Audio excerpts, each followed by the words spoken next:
Great day, multi-billionaires. Good morning, Granny. Good morning, Latoya. I hope Granny's going to join us today. I don't know. Yeah, we're both on today. Yay. Granny's with us. I know well, Granny's with me all the time because I'm waiting for that. Sean? Hey, good morning, everybody. It is June 28th, 2020. It is episode 492. You know what that means? Episode 500 is coming. Episode 500 is probably going to have some cash giveaways, some prizes, a variety of things. Why? Well, because when you're the king, you can do whatever the heck you want. So just be prepared for session 500. So we'll go from there. And I probably need to find a guest for that too, maybe. Anyway, so good morning, everybody. It is Sunday. And as is typical every morning, but even more this morning, on the day of rest, on the day of remembering and centering for many people, we're going to start off with a little blessing. Yay. Yay. Stepped away from the table so I wouldn't be eating while I was praying. Okay, let's pray. Heavenly Father, thank you for today. Thank you for waking us up. Thank you for our church right here, our community, our love, circling within each other's hearts and around each other's spaces. Thank you that you bring this light and you bring this joy to us. Thank you for your salvation. Thank you for your grace and your mercy. Thank you for your joy. The joy of the Lord is our strength. Thank you, Father, for that. Thank you for an abundant life. Thank you for helping us find that, giving us the desire for that. Thank you for filling the void in our heart with your love, with your joy, with your peace, your grace, and your mercy. I just ask that you be with us today. Help us to breathe you in even more and even deeper, all the way down into each cell, so it comes out in everything we do, in every move we make, every smile, everywhere we look, everywhere we go. Pour forth your blessings, Father. Help us to keep our eyes on the blesser and not the blessings, and help us to share those blessings with others as we move through our day. Be with Sean, protect him and his thoughts, guide his mind and his mouth to say exactly what it is you want him to say, and let it settle into our hearts exactly how we need it. And let us marinate in that all day long and speak that over everybody we come in contact with. Thank you for today. Thank you for your protection. Thank you for your blessings. Help us to turn this back into glorify and honor you, and let everyone see your light through us. And we say all this in the precious name of Jesus. Amen. Amen. Thank you, Rhonda. Appreciate that. And it is a community, and it is us, and you are just as important as anyone else in this, because the community that's created is literally in your mind. And what you do and how you see the world affects you in this community, and how you see all of us and how we get to see you. So with that being said, good morning, everybody. Hope everybody's doing well. Today's conversation is, I see Latoya's got her hand up, so let me just go there. And then I want to check in on Bakumi and Shami, because they had their hands up yesterday as we were wrapping up, just to check in on them, see if they want to have a chat or a conversation as we get started. So Latoya, good morning. Well, good morning, you all. I just want to extend my gratitude to Rhonda, and especially you all in this community. Rhonda, thank you for the opening prayer. I take deep breath. I go through an exercise while she is praying. I take the deep breaths and I vibrate, because I know it's good and I'm in agreement, and make sure I stay aligned with what while she's praying. So that way it's with intention that is for the good of the world. And I thank you for adding that into the calls, Sean. I thank you all so much. And I just want to tell you that right there, if there's nothing else throughout the day, that right there will keep me a reminder that just to stay in joy. And thank you once again, Rhonda. I love you all. I love you, Latoya. I love you so much. Thank you. You're welcome. You're welcome. Thank That you. that's all I had to say before I run on. And- Let's go. And it's not that's just all. That's a lot. And you know, I used to get on calls way back when in the beginning of this profession. August will be 23 years ago now.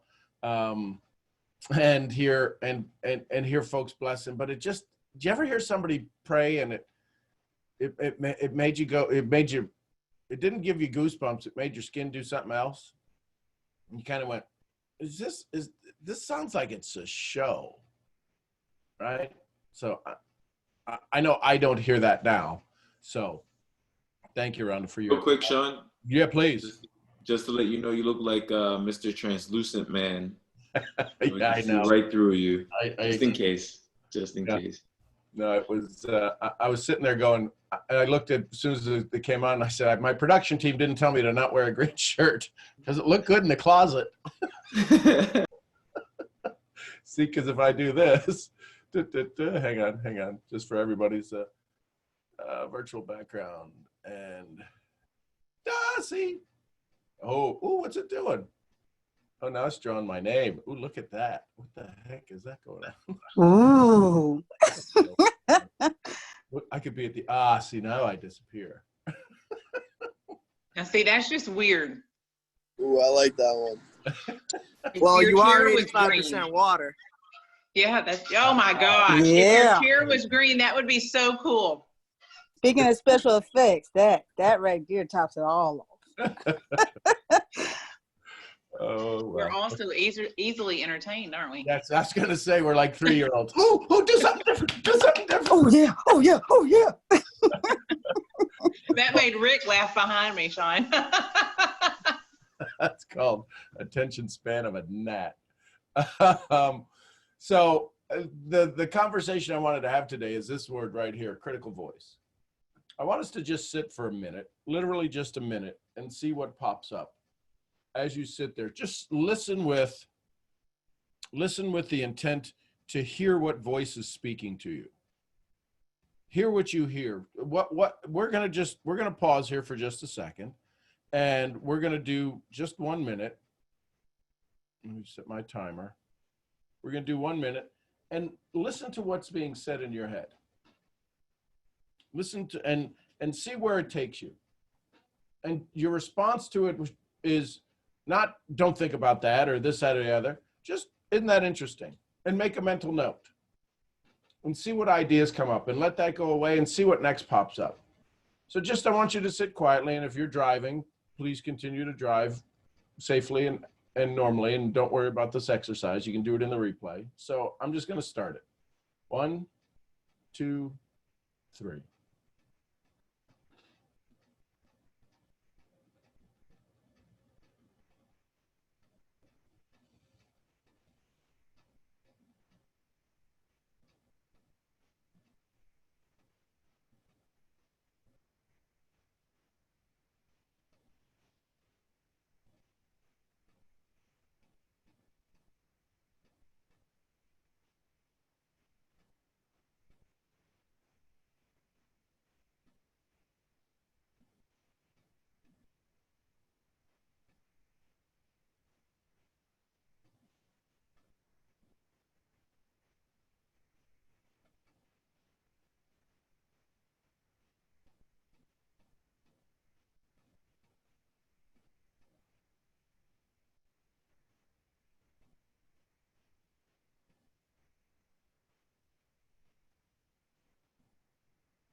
And stop.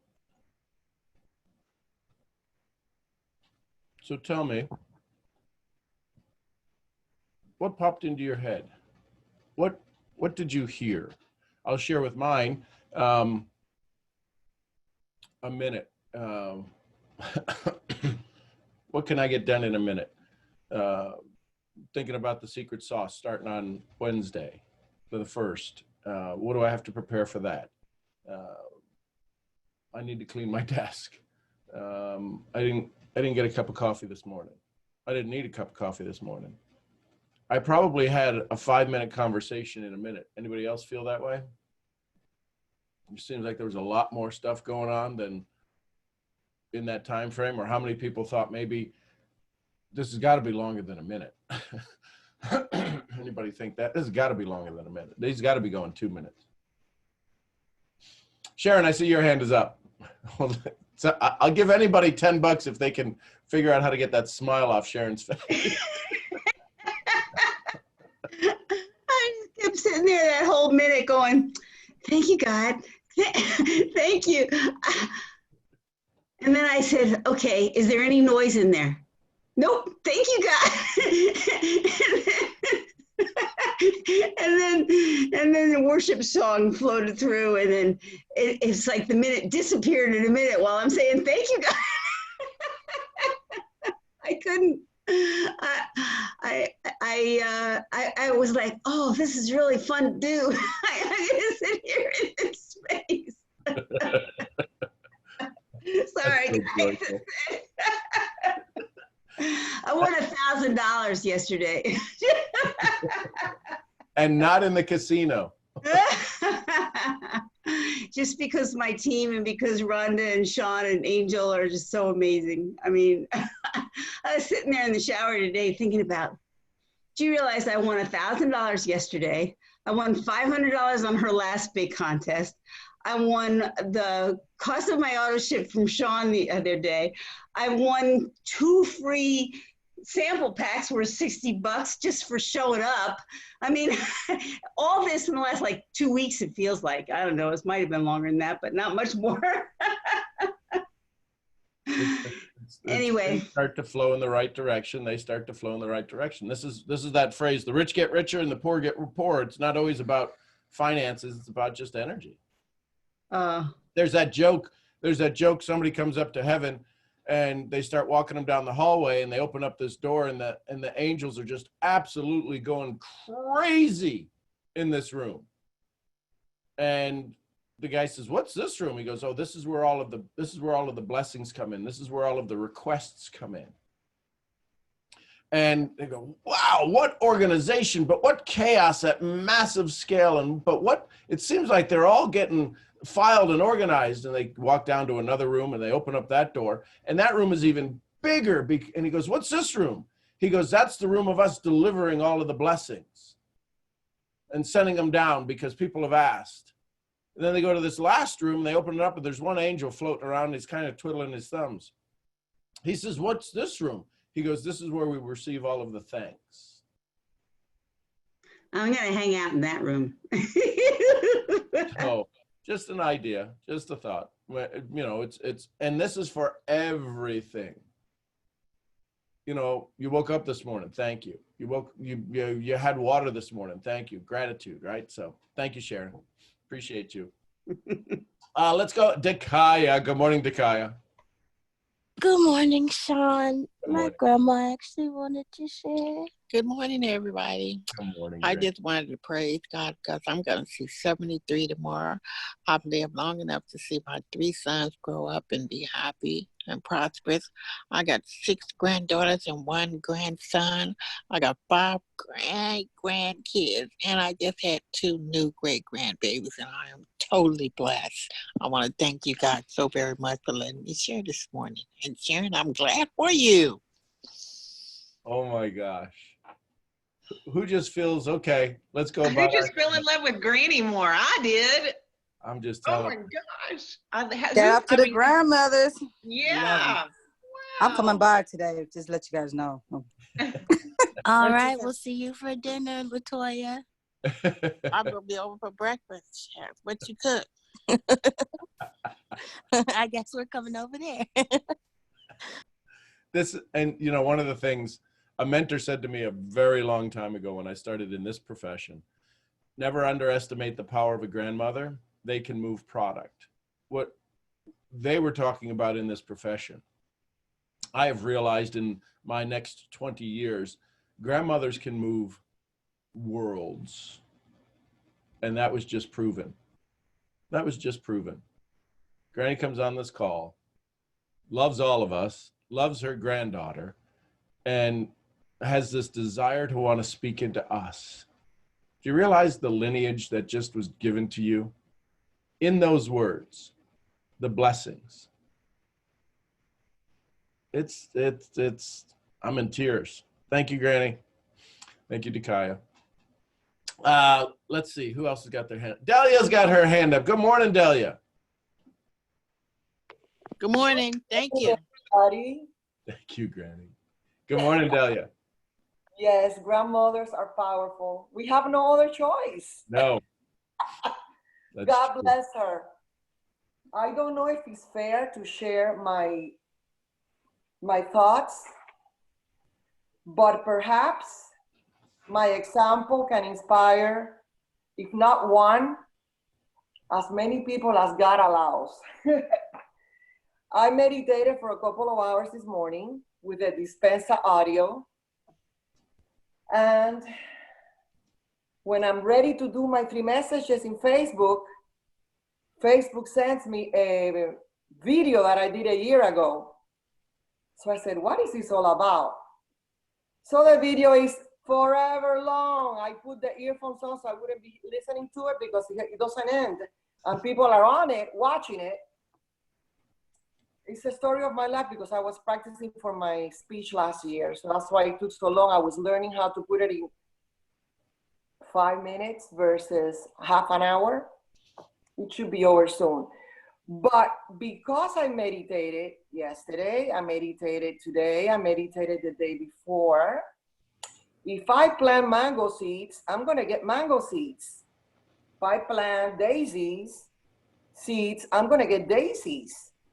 So when you meditate, you plant thoughts of possibility. So I say, let me see if I can entertain any negative thoughts. Forget it. My mind wrote down, I have all it takes. Laser focus on my team growing. Use the 3 questions, Dahlia. Enjoy the process. It is your time. Everyone deserves your services. Thank you for the attention. You bet, Delia. And it sounds like you're awakening to yourself. That's awesome. Let's go to Brittany. Good morning, Brittany. Oh my God. I just feel like I'm about to change the whole tone of the call. And the whole time I was like, I should just put my hand down. No, not how it works.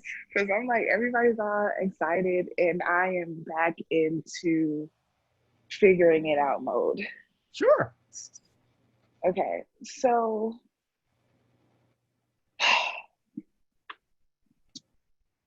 I am back in the same situation, right? That I thought I moved on from. Sure. And I'm trying to analyze deeply what it is that continues to bring me back to this thing. So, you know, I was on a great track. Like I was on a great track, very, very great track. And something happened. Nothing very significant. But what kind of significant? Yeah. If it took you off your good track, I'd say it was a freaking train wreck. Well, this is the only thing. Well, as far as mindset, I don't know if it was the actual thing that happened or if it was my mental space, which caused the thing to happen, which caused the domino effect of other things to happen. Okay. So I asked myself today, okay, I saw something, I was on your website and Jeremy had put up something about resistance and that brought back resistance. It was on like to enroll into the secret sauce and he gave a little testimony about once he realized his resistance or something. So it brought back to my mind like, hey, like, am I in a state of resistance again? And for this whole week, I've been asking myself, am I worthy? Do I feel worthy? Do I deem myself to be worthy? Do I feel like I deserve this? Am I actually really deserving? Right. And so. What was the answer? Well, it wasn't yes, so it's no. Because I didn't. So here's the question: who asked it? I did. Well, no. That's Your body did, but there was a voice that asked it that put you back into the state. So let's did you go through, or have you done the comeback challenge with Tony Robbins? No. Okay, no Was I worries. supposed to do that? No. Just asking. So we're gonna go real quick, and you all can do this as well. He talks about there's 4 voices. There's the king, the sovereign, the queen for you, the sovereign. If there was the queen inside of you, what would the queen sound like? How would she sit? If I was talking to the queen of your land, how would she sit? Hi. How would she speak? What would her voice sound like? Enunciated and bold. Okay. So Yet soft. that's the queen. So what sound would she make? If you were to identify a sound with the queen, what sound would she make? What's the sound? Hardly any. But she would make a sound, so what would it be?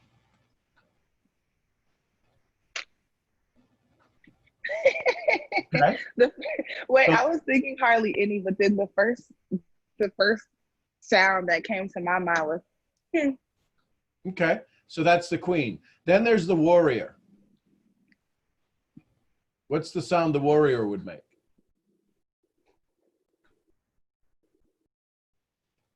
a screaming sound. Okay, so how would the warrior stand? Feet spread apart, Okay, chest out. and how would the warrior speak? Coincidentally, I'm standing like that right now. How would the warrior speak?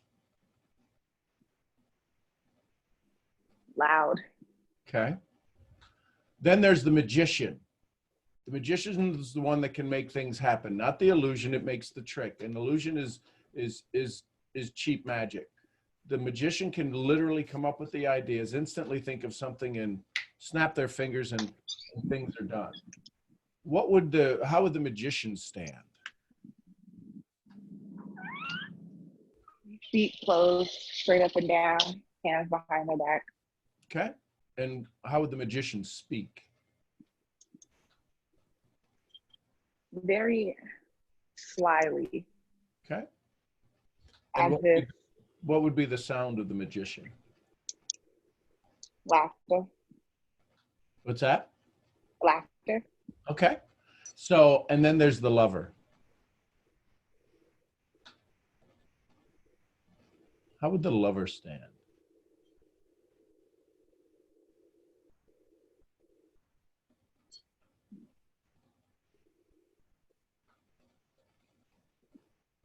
I've got nothing. So which one of your other 3 that we just described, which one of them would be able to use their experience to describe the lover? Would it be the queen, the magician? Which one am I going to ask to tell me how the lover? Probably the queen. Okay, so the I queen. just associated that with the feminine. So your queen, let me ask you, how the lover of your kingdom, the lover that is the one that provides love to the entire kingdom. She's part of your court gate. How does she stand? What would be the answer the queen would share with me?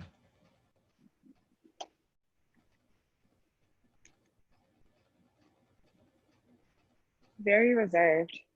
Okay. And queen, could you ask the lover to describe how she would speak?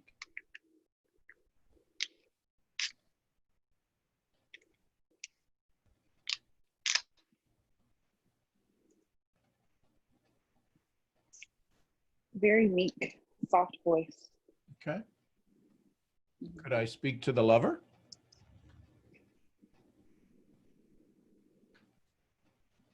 And how would you just say hello from the lover's voice?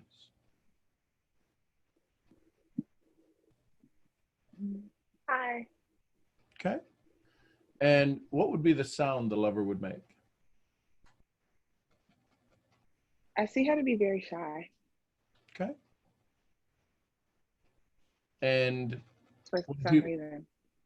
when people can't come to you to get some suggestions in their world of love. So when the folks who are part of the kingdom come to the lover for advice, where would they meet the lover? Outside. Outside. In nature. Okay. Cool. So now let's go back to this week. Mm-hmm. Which one had to sit down and let this week go back to an old pattern?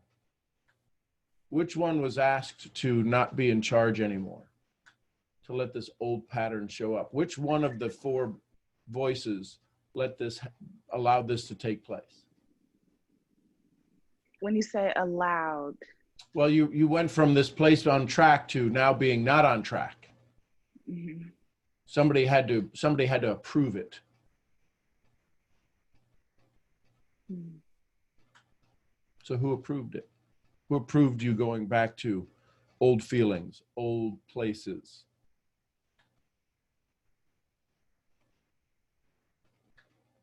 I would have to say the warrior. Okay. And so now that you're in this place, who's the one that's going to get you out of here? The queen and the lover. Okay. So what would be the conversation they would need to have? Are they going to work in concert together? Is the queen going to turn it over to the lover? Does the queen need to make directions? Is there certain rules that each one of them need to follow? Certain tasks each one of them need to follow?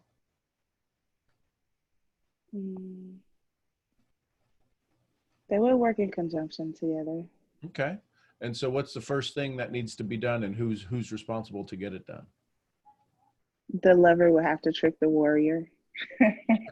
So since you're all working in concert together, what would the lover need to say to the warrior? In loving fashion, in the way the lover would say it. Right. In love. Right. What would be the idea? To deter or cease or stop war. Okay. Stop aggressiveness. Okay. There's no threat. Okay. So, and if the warrior needs to stand up and stop aggressiveness and stop any threat, the warrior doesn't even have to raise their sword. They just need to make a presence. Right. So. To thwart. Right. Right. Now so where does the warrior need to stand in the kingdom? On the wall, at the gate, in the courtyard? In the front to the side. The front to the side. Mm-hmm. And so when it stands there, does it need to make a sound to let everybody know it's back on course? Not at all. Okay. So now that it's standing guard at the gate on the side, how does the kingdom feel? Protected. How does the queen feel?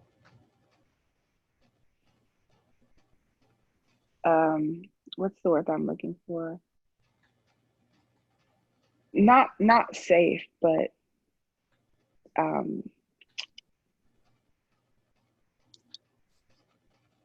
happy in her strategy. Okay. What's the role of the magician at this point, for either the warrior or for the kingdom? I'm sorry. What is the what? The role of the magician for either the warrior. Does the warrior need anything? Because the warrior can use the magician and cast a spell around the kingdom, cast a whatever it is, security, safety, light, make the clouds disappear, make the sun come, make the rain come for the crops. Whatever it needs to happen, the magician can make happen. What's the role of the magician?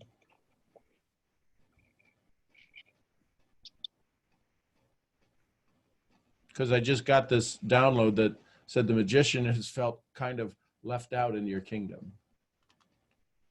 And I was about to say that the role of the magician would be to, the word delusion or illusion came into my mind as far as things that seem to pose a threat.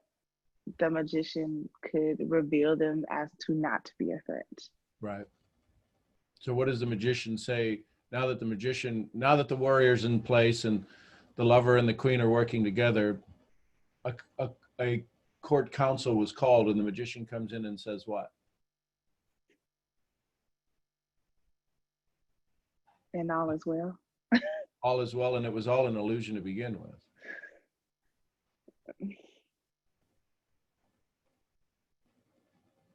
And so now the warrior can still stand guard, and the lovers can still take care of the all of the people. And the queen is continuing to run the kingdom. And see how that dialogue goes. Because this is literally what Napoleon Hill calls creating a mastermind. I have a council of 16 at my group. And it is truly the virtual of all virtual tables. They're in this office right now. And I hear them whisper. My council of 16 is always with me. That's where I get my downloads. Sometimes they're getting their downloads. So I would sit there and look at your current situation and know that you've got the warrior standing guard and this place that you went to, the battle, and now you've got to decide, do we continue fighting the battle or do we just end it? Do we place the warrior in the right position? Right. And so now it's the ability that all of the subjects of the kingdom can get back to doing what they do and get back into joy.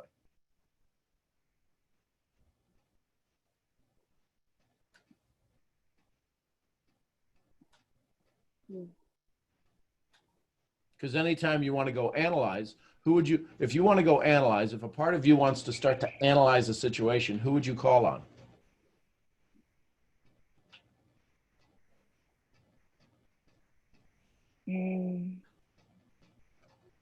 Knowing me, well, maybe previously, before, I would call the warrior first. Right. That's yeah. That would make sense. But now that you know the warrior has their job, who would you call now? The queen, for sure. Okay. So, and then understanding that, now you can come up with a logical answer. And because right.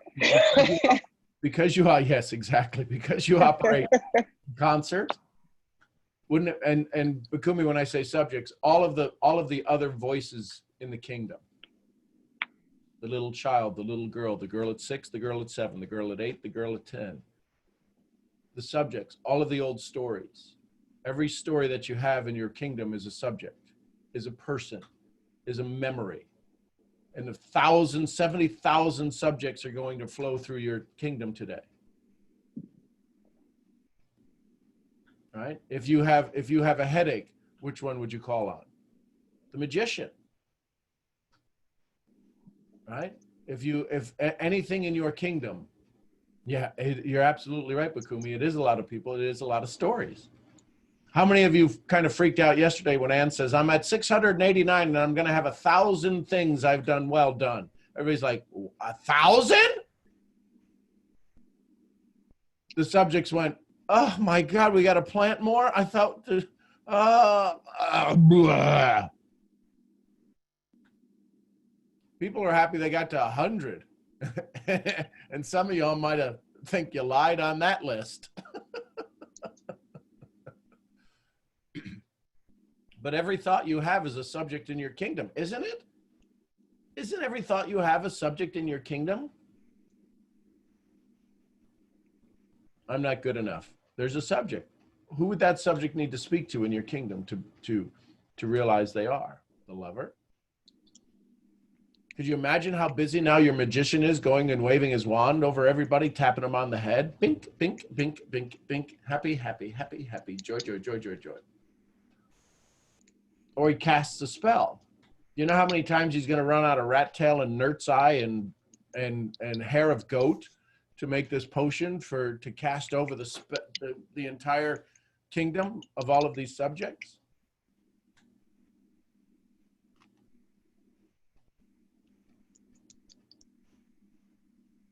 It's really an interesting play when you start to realize you're the director.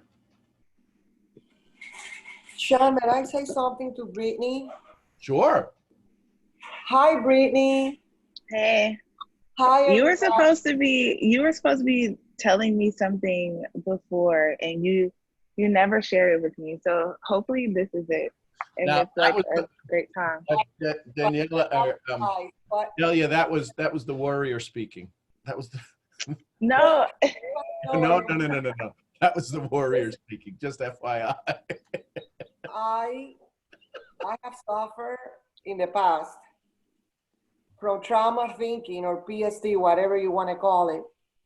And I didn't even know what it was, but I would be tormented. And what I can tell you, the past 16 years when I was introduced to meditation, and it doesn't have to be sitting bored with your legs crossed. It's doing something that gives you pleasure, and if you can plug in your earphones to one of the great people online that are in YouTube for free, like Jim Rohn or Anthony Robbins or name it, even if it is Sean's show. And I'm going to tell you why. I said that if you plant mango seeds, you're going to get mango trees. If you plant coconuts, you're going to get coconuts out of the soil. Everything is a science around us, whether we want to accept it or not. The awareness is that whatever you plant, you're going to get, but you have the field. If nothing is planted on that field, you know what happens. In a real field, right? Right. You have a garden and you don't put any roses in there, and you don't put coconut trees and mango trees or oaks, whatever it is that grows in your region, you're going to find weeds that you have to clean. The bad thinking is the weeds, okay? So feeling guilty about the weeds was something that I used to do all my life. Because like I said to you before, I suffered a lot as a child, in a regime where we were not free and we were supposed to be quiet. You can imagine that. I developed a food disorder because I was so nervous that I couldn't eat.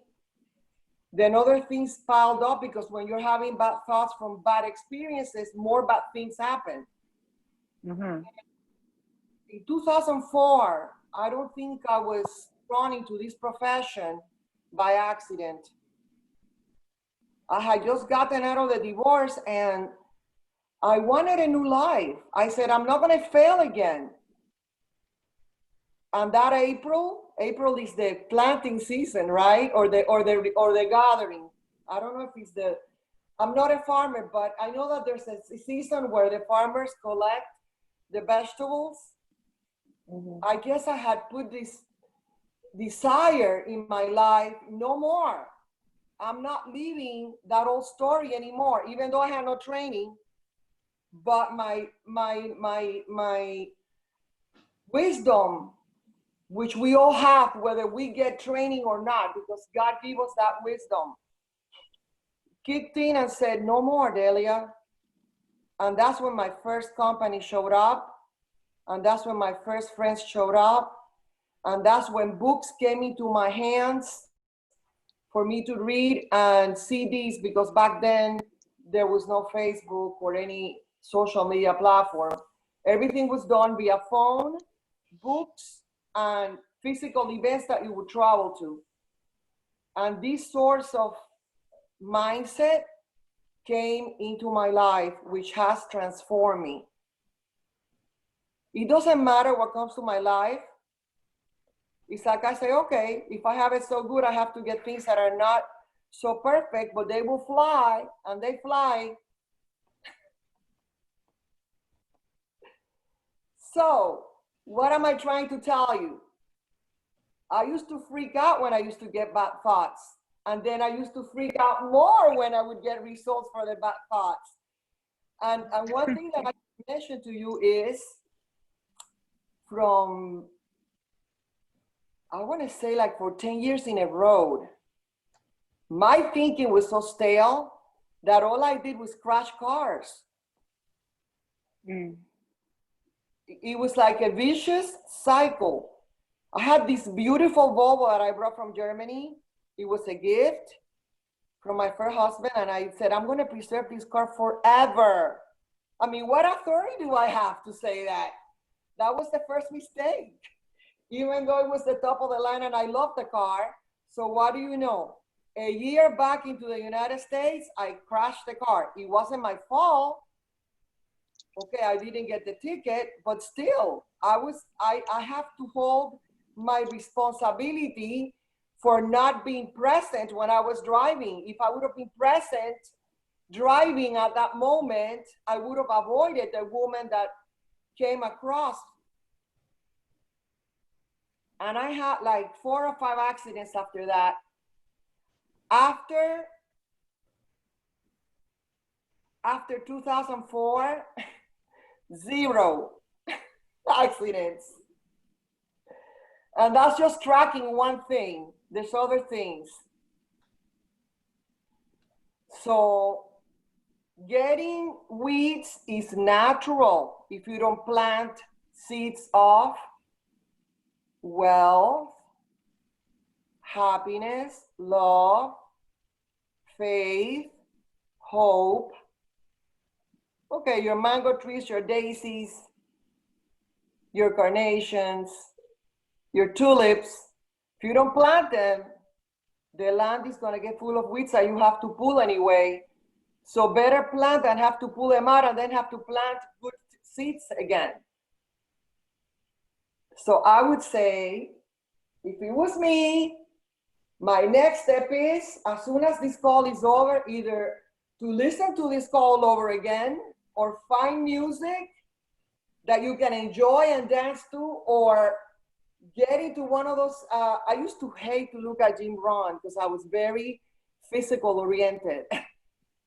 I want everybody to look beautiful. And when I first met the man on YouTube, I said, oh no, this man is too boring with his chalk and his green board. What do you know? As we get more, it's like developing taste for a flavor that you didn't acquire before. Like if you say, well, my favorite ice cream is chocolate, and now they give you pistachio and you never have pistachio, you say, ooh. But then the more that you see pistachio and the more that you taste it, you start liking it. Well, that happened to me in relation to Jim Rohn. And the more that I listened to him, wow. I listened to Darren Hardy in the past. He was easier because he's good looking. I was like that, honey. I was that superficial. I'm not putting myself down here. I'm just saying how we grow up giving authority to the things that are not important. Exactly. Okay? I met Eric Worre, and I was introduced to him by one of my best friends. Little did I know who Eric Worre was. And once I find out, he was offering a 1-minute GoPro message, because he does this on purpose. People like me who were not used to this way of life, I couldn't stand 10 minutes on a training or a meditation thing. So it was 1 minute. And all that is in YouTube. 1 minute a day of planting tulips, you will get tulips. Love you. I love you. Thank you. You know that it's very interesting because I love to relate things back to other things. So the other day I was at home and I was like blasting music, right? And so we know that the feeling is the secret, right?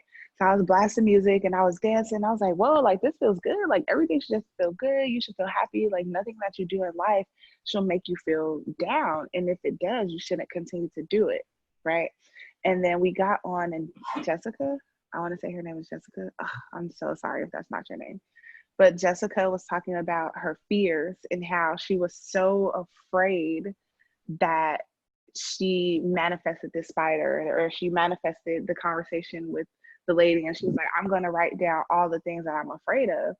And that reminded me that it's not necessarily the fear, it's that we're so invested emotionally into, well, she's so invested emotionally into that fear that is what created the reaction. So I asked myself, you know, because I've shared this with people and that know me, but one time when I was living in LA, I was just going about my day, and out of nowhere, I just started crying, right? I just started crying at the thought of losing one of my best friends, right? I just started crying. And I was like, what the hell? You know, like, it was just so weird. I was like, why is this thought coming into my head? And I'm crying, like just literally burst out in tears, you know? And so what actually it had come to fruition a few months later after that, right? And so I was thinking to myself, I was like, wow, if I could tap into the things that it is that I want and could create such a powerful emotional response, it's bound to happen. Like, and we're so used to doing it with negative things, like, oh, I know for sure, like, my partner's cheating on me. I feel it. I just feel it. They're cheating on me. I know it. I know it. I know it. I know it. You know, and we know it so deep in our heart, and that it comes to fruition. So I've analyzed all the things, and I asked myself, like, what is it that I know, whether it be good or bad, right or wrong, in flow or out of flow, so deeply that I'm creating it in my life, you know? And what are those things that I believe so deeply that aren't on my surface, that I'm also recalling into my life? Because I did a visualization yesterday of myself, and it was like, I was looking and I was walking past, and I saw myself in the mirror, and I was pitch black, and it terrified me, right? And I was like I was moving, and I was like, oh, like, this is me. This big black image is me, like, just dark, like no facial features, just filled in black. And I was afraid, and I was like, I had to tell myself about in the visualization, like, okay, this is just you. You are not scary. You do not scare yourself. It's okay. So I'm just like trying to put all of that together, and I'm just like, what the hell is going on? Like, what the hell is going on? Because it's like I so desperately want to move forward. I guess I do. And it's like, do I really want to move forward, or do I not? Brittany, take a deep breath.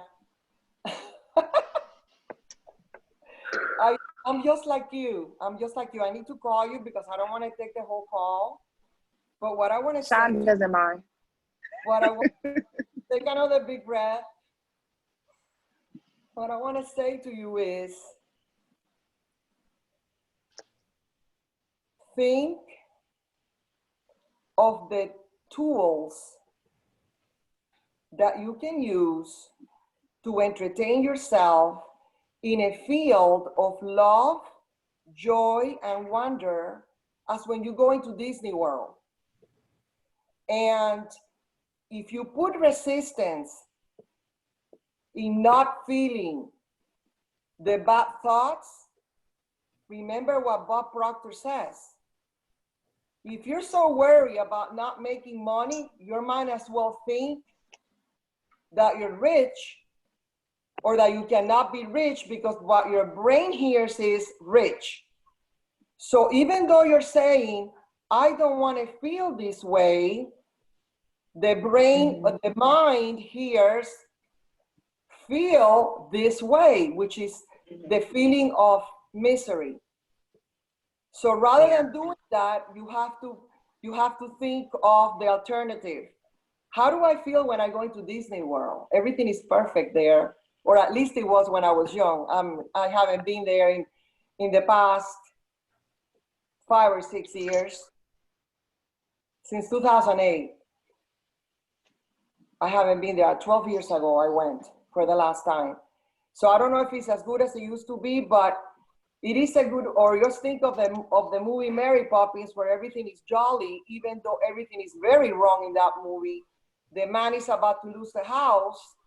The kids are neglected emotionally, but yet the babysitter makes their world a world of wonder. Mm-hmm. So you have to play. Hang on, Dad. Hang on. I love the conversation. Brittany, which one of your four voices is talking? Because I said, mm-hmm. Mm-hmm. Which one of your four voices? Wow, was that the warrior? I don't know. You're the one. I don't know. I'm just, I don't know. One that just went through the diatribe of explanation and everything else. Which one was talking?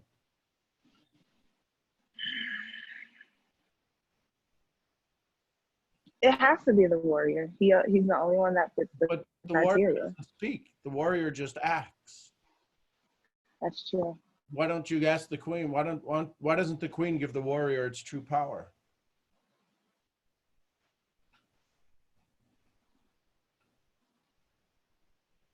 Why doesn't the queen give the warrior its true power? Yeah, the queen is in charge of the entire kingdom. The warrior is a subject of the kingdom. Or is your warrior in charge and the queen is held captive? Maybe that's my story. So which one is it? Who's in charge of the kingdom? For all this time, the warrior has been in charge of the kingdom, terrorizing it. And it sounds like the warrior just likes to debate. It doesn't like to end the war. Right. Do you need a new warrior?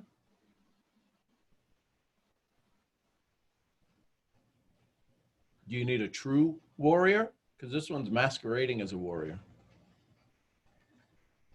Is that called ego? I don't know. All I know it's a failed warrior. Yeah, I could use. So now the warrior's been banished. What is the new true warrior? What does the new warrior look like? How does the new warrior stand?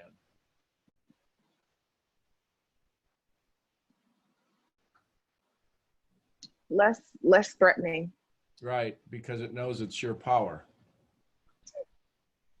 More obedient. Yeah. And more absolutely focused on the result.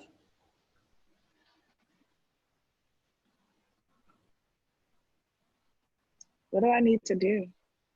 Well, have it go in front of the queen and allow it its power. You may have to sit in the council because the warrior is gonna really kind of mess up the kingdom in a good way. There's going to be a lot of people kicked out of the kingdom, don't you think? Yeah. Everybody that was on the side of the warrior, the previous warrior that loved debate, loved confrontation, and the magician is like, all I need to do is that, and all this goes away. He kept arguing with the queen. Listen, queen, that and this is done. This warrior's gone. And the lover's like, all he's doing is creating strife and stress in the kingdom. And you know how busy I am? Do you know how many people aren't coming to have a conversation with me? I'm trying to go out and help these little children and help these old stories and help these people feel that they're loved and help all of these new stories that are coming in. Do you know how many people are standing outside your gate right now, Brittany, that can't get in because of this lazy ass warrior? Yes, I do. Right. So now the warrior's the true warrior. With a blink of an eye, he can scan threat, friend, or foe. And then that's all they do. And then they come in and they have a conversation with the lover and the magician and the queen. You know how long the queen hasn't had a conversation with anybody? She thought there was like 3 people in the kingdom. It's everybody's in debate class out in the courtyard. Nobody's talking about anything positive.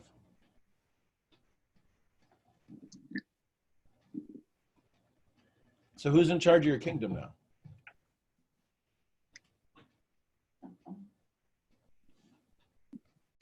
The queen. Cool. And where's the warrior at? Walking around. Okay, so he doesn't have to stand at the gate anymore because that's where nobody could see him outside the gate. Nobody wanted to be outside the gate.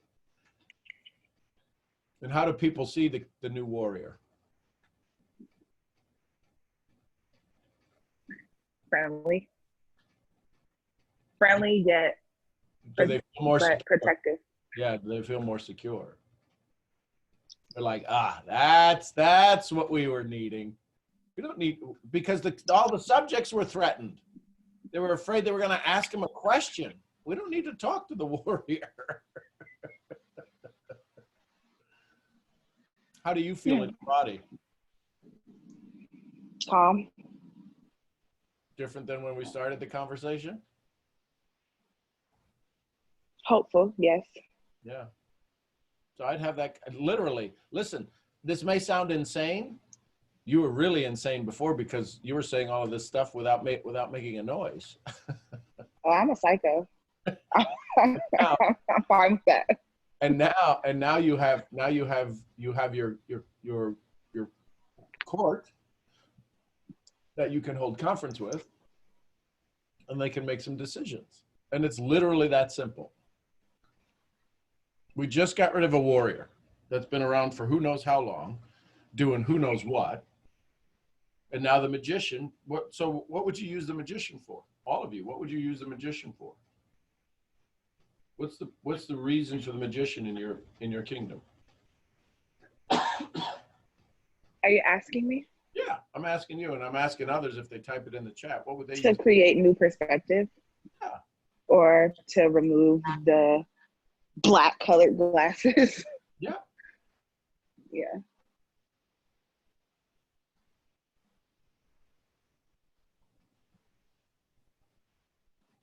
Cool. So now what? Just go. What do you want your kingdom to be? How do you want your subjects in the kingdom to be? Enjoy. Lucrative. So who's responsible for throwing that festival?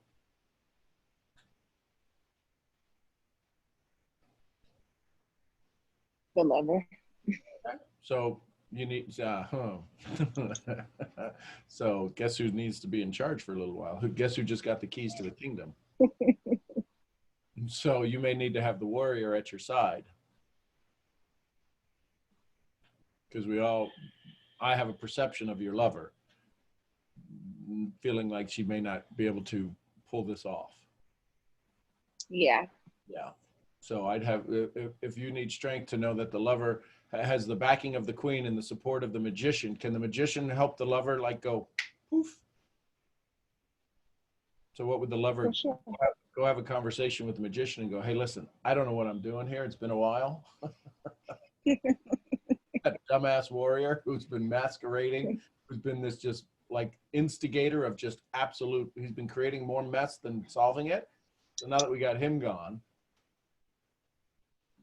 And listen, I say him, maybe your warrior is a female. Is your warrior male or female? I associate it with masculine. Okay. Or male. That's fine.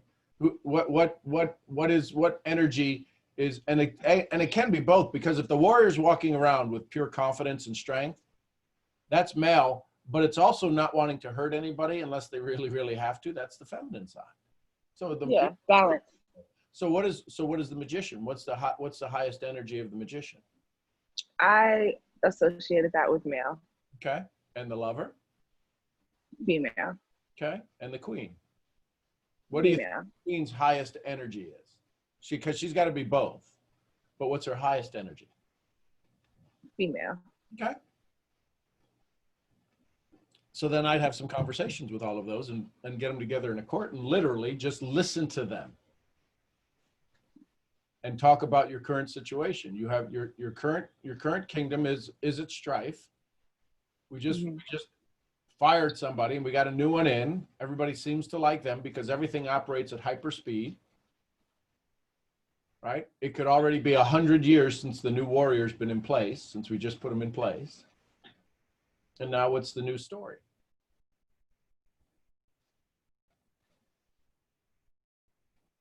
Mm-hmm. Okay. And then work on that and see how that comes out. and see if there's any ahas you have before we finish the call. Okay, Okay, thanks. you bet. Shammy, let's go to Shammy. Hello. Shammy. Hey. One second, I'm sorry. Hey. Hi. So, I have to try to keep it quick because of the babies and stuff. Yesterday, oh my gosh,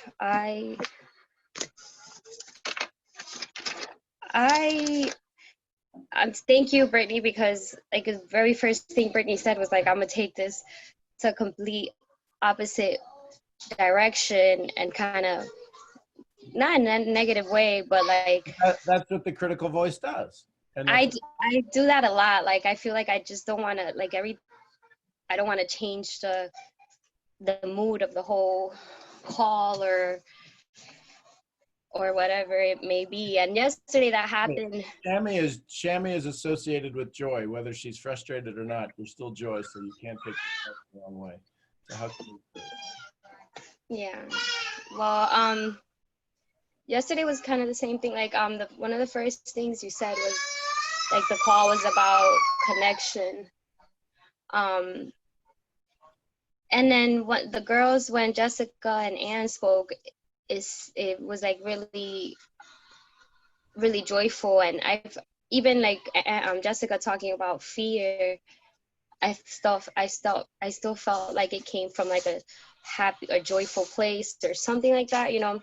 And right. I didn't like, I always feel like I don't want to interrupt that joyful moment. And then when Leo spoke, I was not expecting that at all. Like, I related so much to everything he said. And when the girls were speaking, that was what was going through my mind that whole time, was like, how can I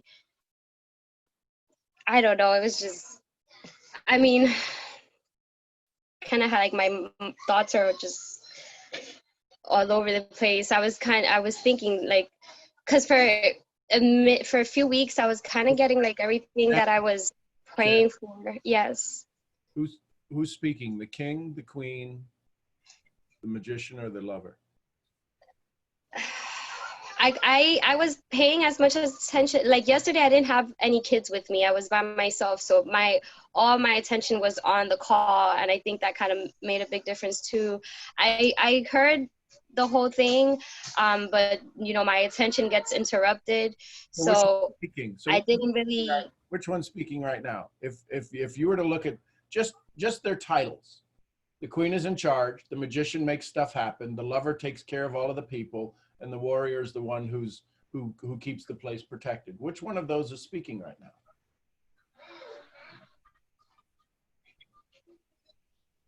Is it the queen looking for answers? Is it the magician looking for a solution? Is it the lover trying to make the universe feel more in place and safe? Or is it the warrior that's going, I don't know what to do next? I don't know. Okay. I don't know. So this dialogue that you're doing right now is to get what kind of a solution? To get clarity? To get an emotional state of acceptance? Is it to find a direction? Is it to find something to take action on? Is it to just vent? I think clarity is. Okay. So could it be the queen asking for support? Yeah. So how to run the kingdom, right? Yes. So what do you think? What do you think the queen wants to do to run the kingdom?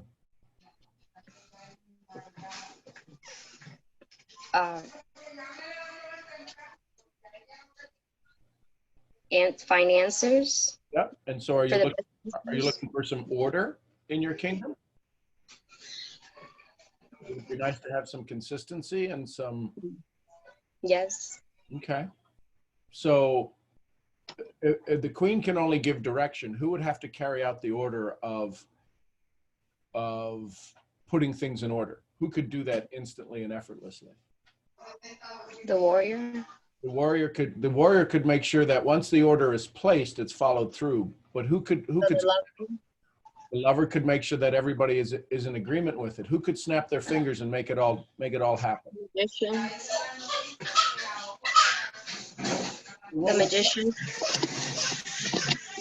1 second.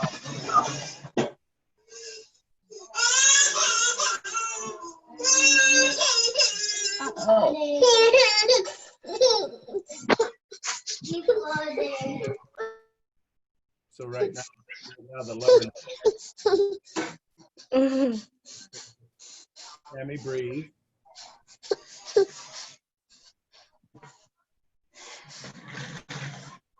Take a big breath.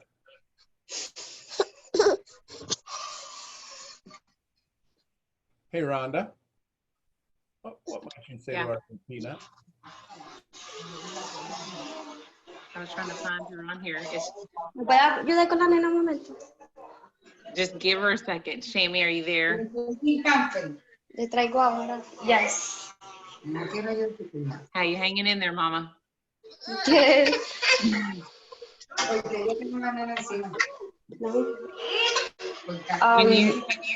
When you hear Sean's voice and you heard him say, take a breath and just breathe, remember that as moms, when we do that, what happens to our babies? They breathe too, I think. They relax. Yeah, exactly. Exactly. So as your stress and your tension increases, so does theirs. That was weird though. That's what I was kind of saying, gonna get to. These past few weeks I haven't been,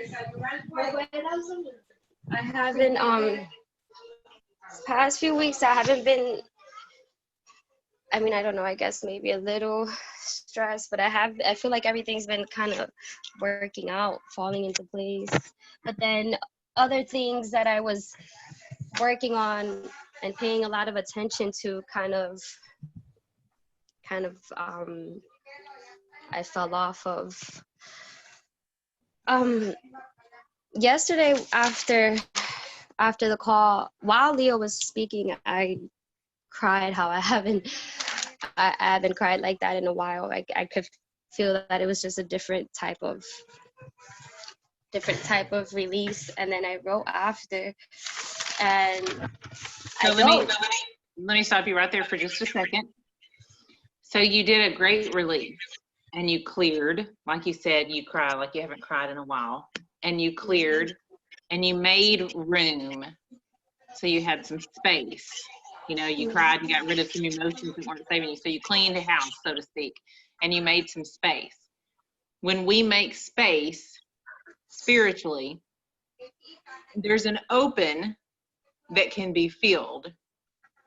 And if we don't choose to fill it with light and joy, then the old story will fill it for us. And I feel like that's what you're wrestling with for the moment is you said, oh my gosh, I did this release yesterday. Why am I feeling like this today? I released all of it. And you did. And then you said you kind of fell off on, you know, doing some things that you were doing. So I think the kind of disconnect you might be feeling, and you can keep talking after this, is you released and now you're trying to figure out where that release went. Did it really actually happen? And what's in there now? Does that sound about right? Yes, it makes total sense. So it's as easy as, like Sean said, taking a few deep breaths, paying service to yourself and going, you know what? I removed all this yesterday. I cried all this out yesterday. This doesn't serve me. And letting your queen voice come in and go, okay, now I'm in control. And there's a few things we need to do to take care of Shammy. And this is what's going to happen. And Shammy, go back to reminding yourself you're worth filling yourself with good. You're worth the happiness. And Leo, whatever he said yesterday to help you release, begin to thank Leo for going through what he went through. And you can do this in the spiritually. Thank you, Leo, for coming through my life and helping me release this. And sit in gratitude for that moment. And that will begin to sit you in gratitude for your release. Because all this is the old story trying to hang on to this space. Leo's such a sweet man. Yeah. Does that help? Yeah, it does a lot. It does a lot, and it makes sense. One of the things that, and I think it's like one of the first things Leo said was like, what am I resisting or what am I fearing?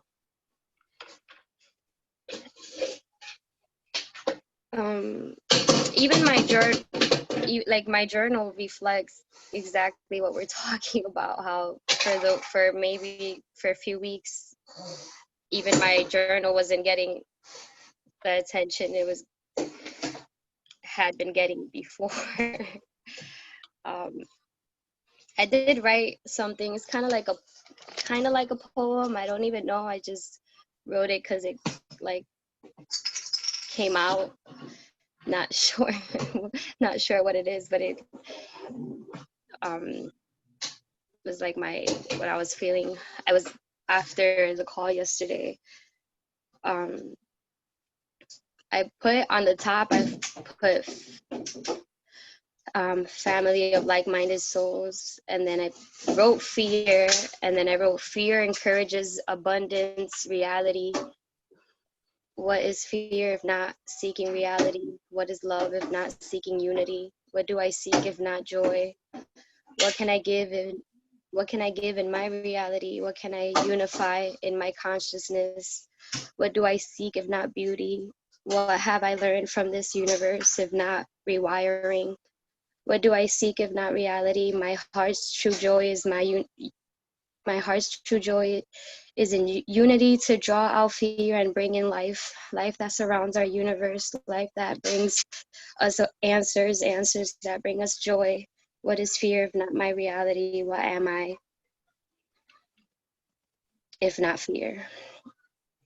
I don't know. It's so hard for me to speak. It's so hard for me to express things if I don't express them by writing. Just really hard to get my thoughts out in words when in like the setting of like other people. I think that's pretty clear. I feel like, Sean, you've got something to say to that. It was very clear. What if you read it again? What do you feel?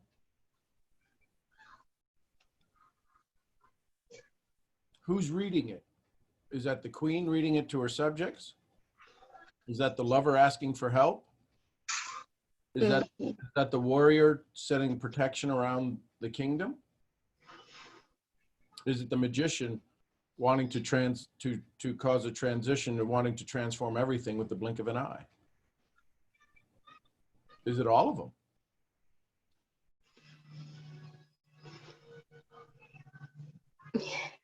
Is it a subject crying out for help? And who's listening? The king or the queen? The warrior, the lover, the magician? What's their solution? You instantly have a solution for all of this.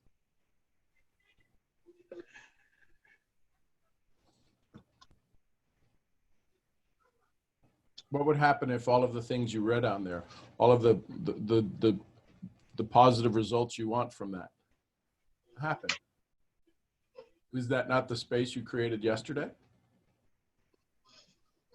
Yeah, I had such an amazing day after too. Yeah. You notice what's happened in the house? Does everybody notice what's happened in the house? A little bit of silence. Sure. It's gone quiet because what's gone quiet in you?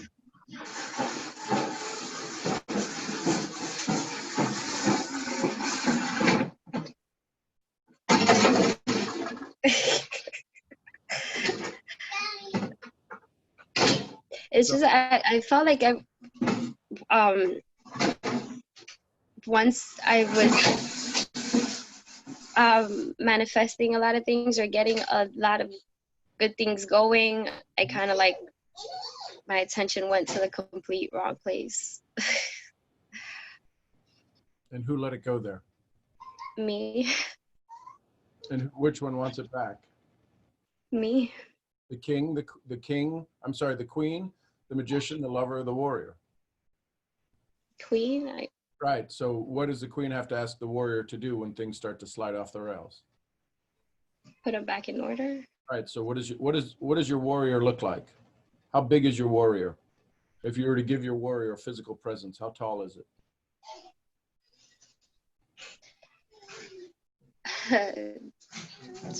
Big. I picture my dad when you say that. Okay. So what if it was in your dad's form 100 feet tall? Is there anything the warrior has to be afraid of? No. Oh, and the warrior works for who?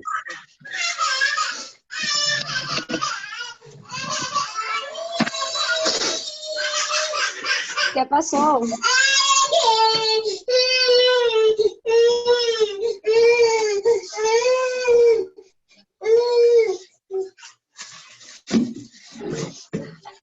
I didn't hear that last part.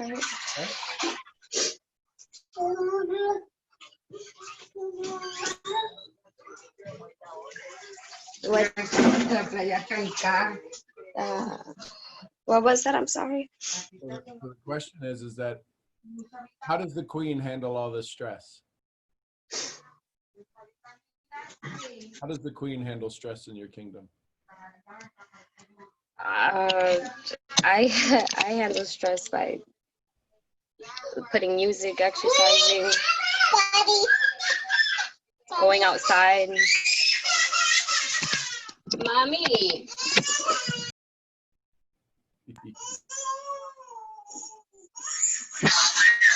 What's wrong, Melissa?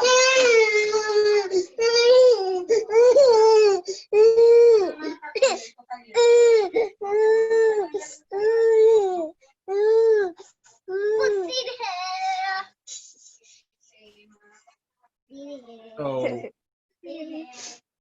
the way your lover responds. The way, excuse me. It's possible the way that your lover responds, the lover is running. The way it responds is hot as what?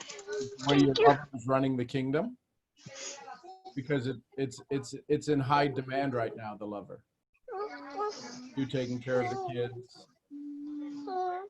What does the lover do to take care of herself? Oh, baby.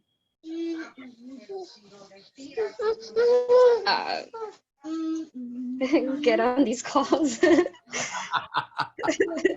How many moms understand that? You just want to get out of it. You would just like to get out of it.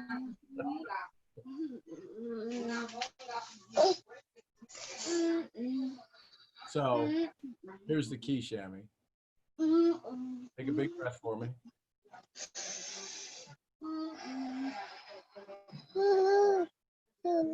And when you breathe in, what would you breathe in? Love. Breathe in joy. What would you exhale?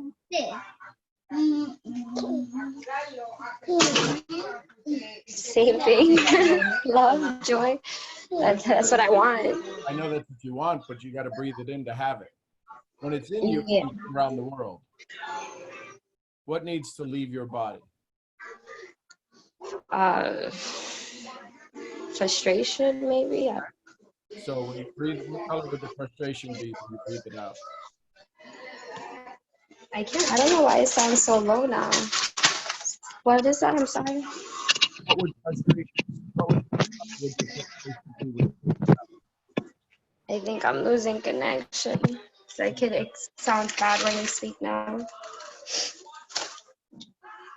Can you hear me? Yeah.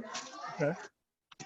When you breathe in faith and love and courage, and you breathe it out, guess what happens?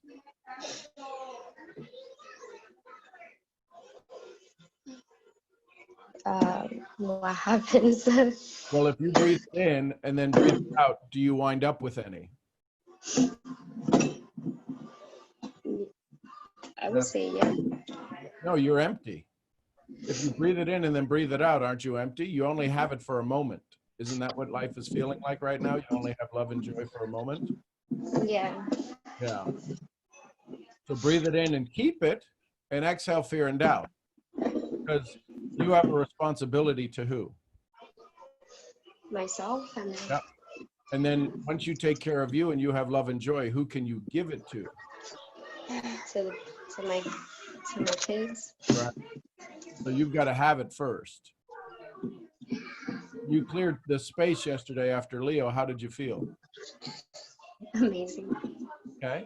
So can you go back to that feeling? But it's like kind of like Brittany says, like I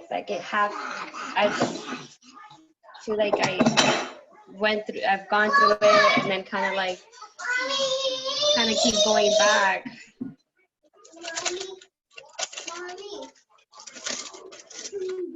So is it okay if you sit and joy? Yes. Would it be fair to say there's a little chaos going on right now? Hi. Would it be fair to say there's a little chaos going on right now? There's always chaos going on. But can you love the chaos? Yes. Can you love it more? Hmm? Can you love it more? Yes.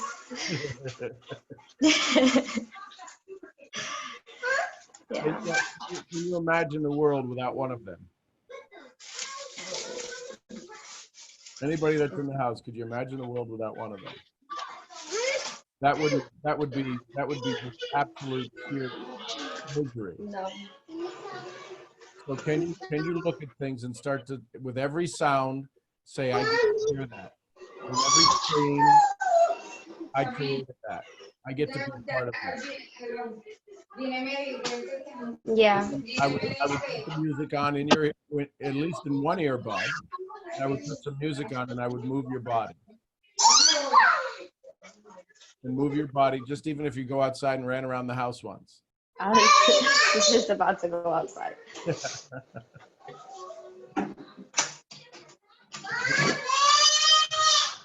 Come, Kilian. Here's the good news. You're wanted.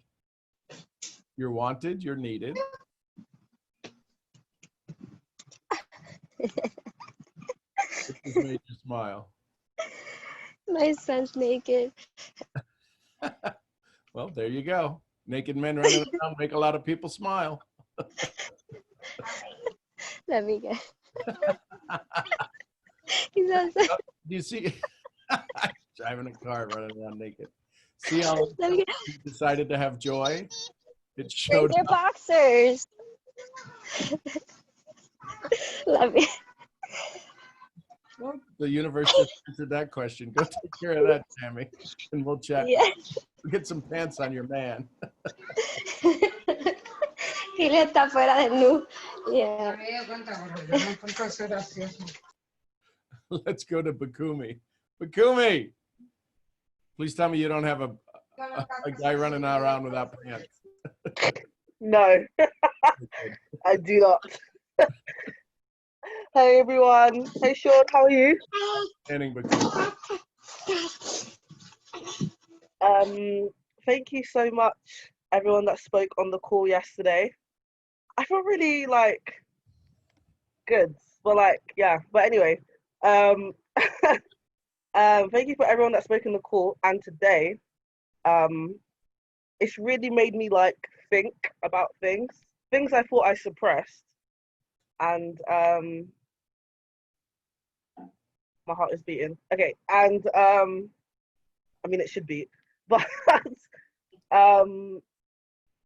something that something that Delia said. Why am I always crying on these calls?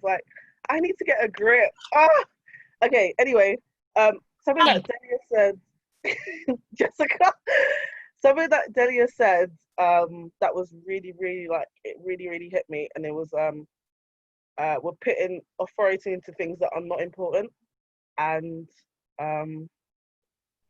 ooh, okay, and it just triggered a lot of memories I was thinking about yesterday, but like they became more and more vivid as the day was like as everyone was talking, and I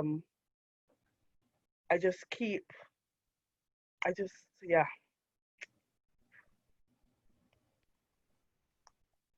I just keep remembering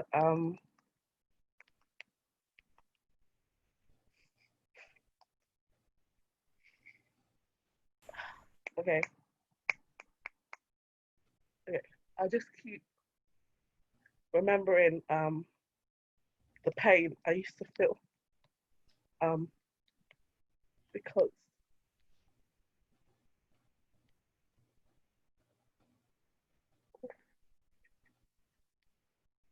the pain um the pain I used to feel um because I used to give everyone else authority over my life, and I used to be so so I used to be so in pain and so angry and so frustrated, but no one would ever see that because I was always smiling. And it was just like I don't know why, but yeah, I just kept I've just been thinking about it. Just authority, authority, authority. And I remember Rhonda used to say like um who has who's in charge of your joy, who's in control of your joy. And yeah, I thought I was gonna say something completely different. I didn't even think I was gonna say that, but um, I just keep remembering. Yeah, my 16-year-old self, 16 to 18 was like um a rough time mentally, and I thought I had dealt with it, but I hadn't up until about a month ago when I released a lot, and yeah, and I don't know. It's just I had certain dreams when I was younger, when I was a child, when I was a much younger. And even my mum knew about it. Everyone knew about it because I would always scream about it. And as soon as I got to 16, certain people kept speaking into me every single day. And it was my teachers at school. Because I used to love art. And my dream was always to be a fashion designer. Um, I've always wanted to be it since I was like 5, 4. And even my mum knew about it. She was like, oh, "You're always talking about this all the time." And when I got to 16, there was so much resistance from my teachers, my art teachers. And every day I would be told, "I'm not enough. I could never be enough." Every single day. And because I don't know why it hit me so much, but because it was my one joy that I loved. I don't know why I'm crying. Every day, oh yeah, they would always tell me, you're never gonna make it." Ooh, okay. Woo. I'm fine. I'm fine. They just every day they would tell me I'm not enough. You need to do something else. I just wanted to like, oh, I don't know why.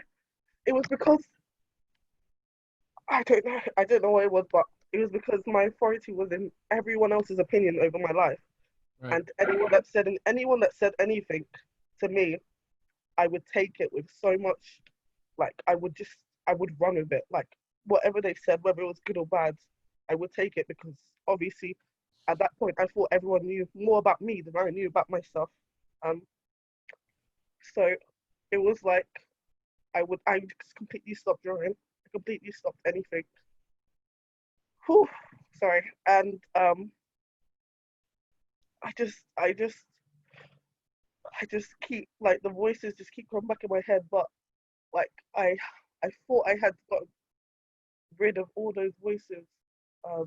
So can you remember one of the days? Pardon?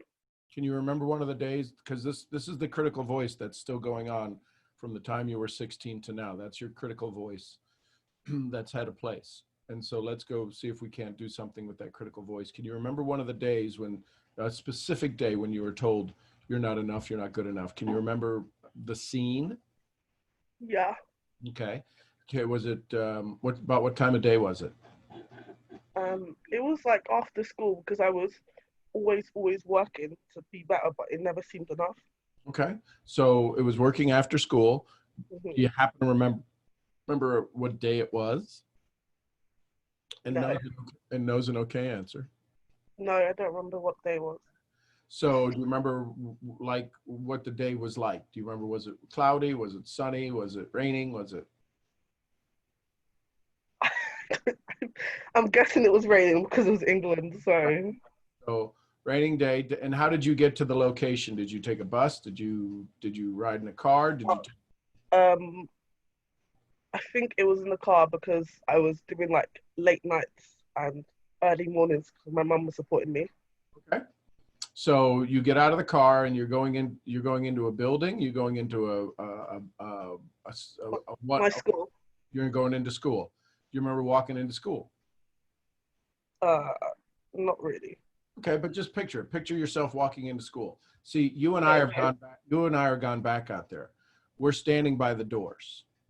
You and me, the you that's sitting with me now, and the me that's sitting here now is going, and we're watching the you of 16 walk into school. You go through the door. Which way do you go when you go into school? Do you walk down the hall? Do you take a left? Do you take a right? It's a hall. I will take a left. Okay. And so now you're telling me about it. So you're telling me, we're just going to walk behind you, about 10 paces behind you, and you're telling me what's happening. Describe to me as we're walking towards the room. We took a left, and then what?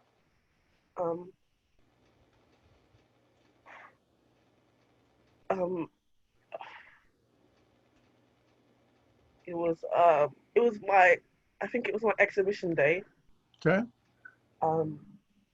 So, no, I think I was preparing for my exhibition day. Okay. So we go down the hallway. How far down the hallway do we go? We go down through the cafeteria. Okay. Up the stairs to the art room. Okay. And then I'm taking my stuff from there back into the hall because that's where we're doing the exhibition. Okay. So so you're doing a practice run for the exhibition? Mm-hmm. Okay, Yeah. cool. Is there going to be anybody else in the audience in the auditorium? Sitting? Yeah. Her daughter, and I think I can't remember what friend it was, but I think it was a friend. Well, there. So before they tell you you're not good enough, at what part in the presentation did they tell you you're not good enough? Do you remember? Was it the beginning, the end?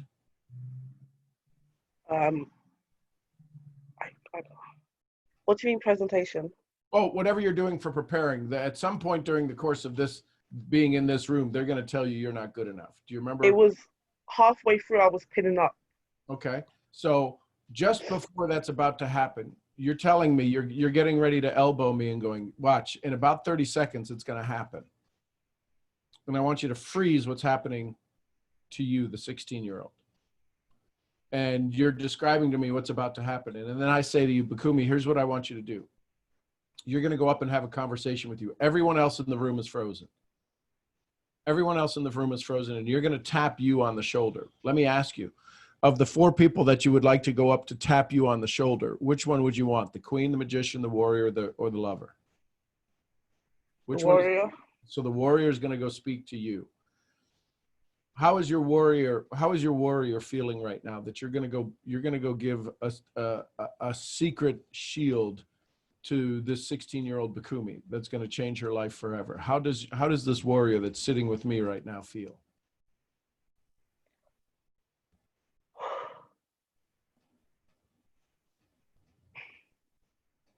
And I feel.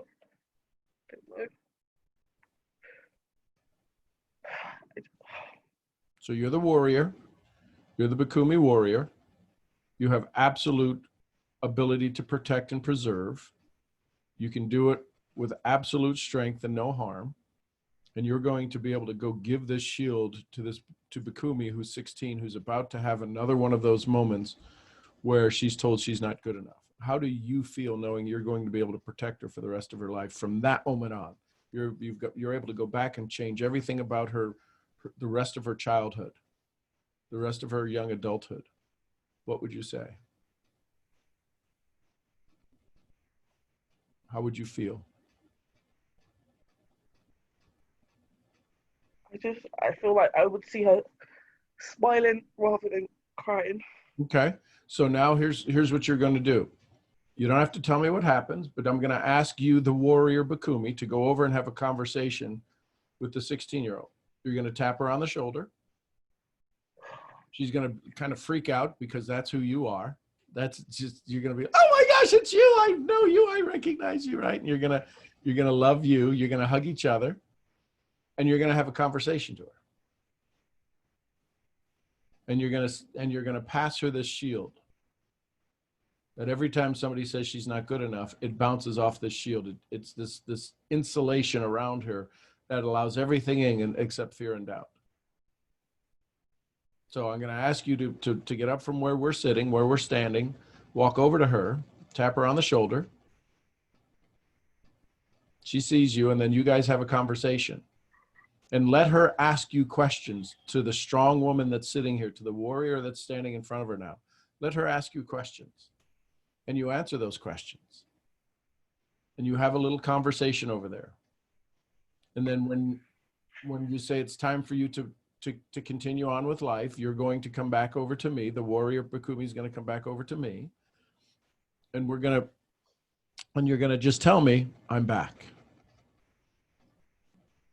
And when you tell me I'm back, you and I will come back here. Okay? Okay. Okay, so go over there and have a conversation with her.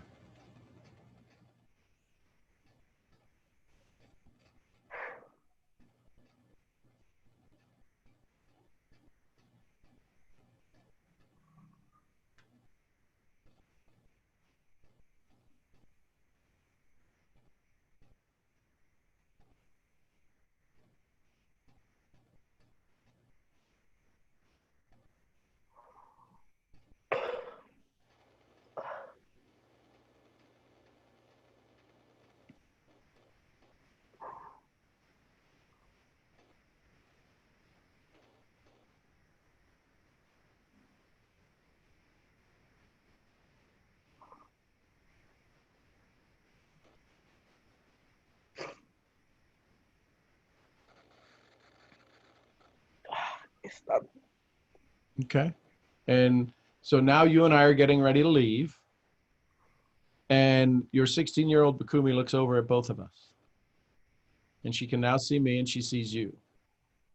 What is the little hi sign? What is the little wink that she does? What is the little gesture that you would do to say, I got this? I would do this. There you go. So the 16-year-old does that, and you and I both go back to her. And you can just see the level of confidence in her. And now you and I are back here now. Take a breath.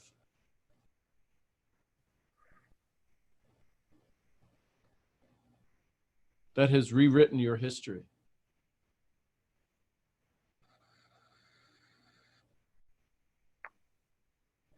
Every time somebody had said you're not good enough now, you had that shield that protected you. What is the change in your body that you feel now? I feel lighter. Is lighter good?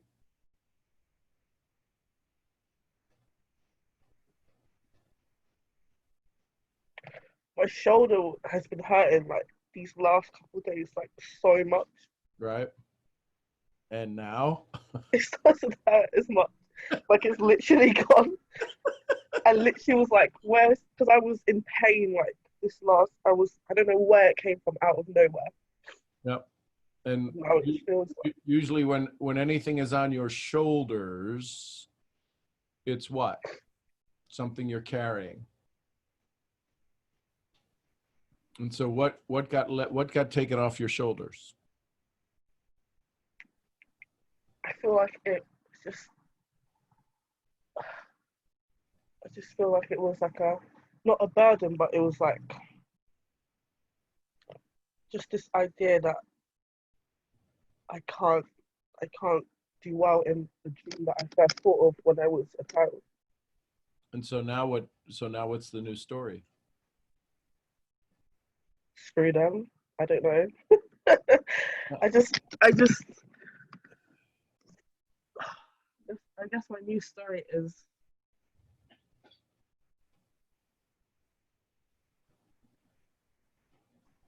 that I'm like no one.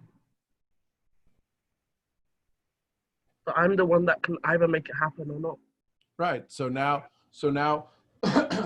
which one of your four just said that to me? The queen, the magician, the lover, or the warrior? I feel like it's the queen. So now that the queen is back in charge of the kingdom,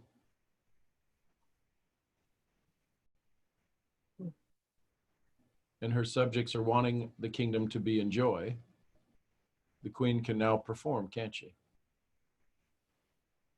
Yeah. And the magician snapped his fingers, and how does the energy in the kingdom feel now?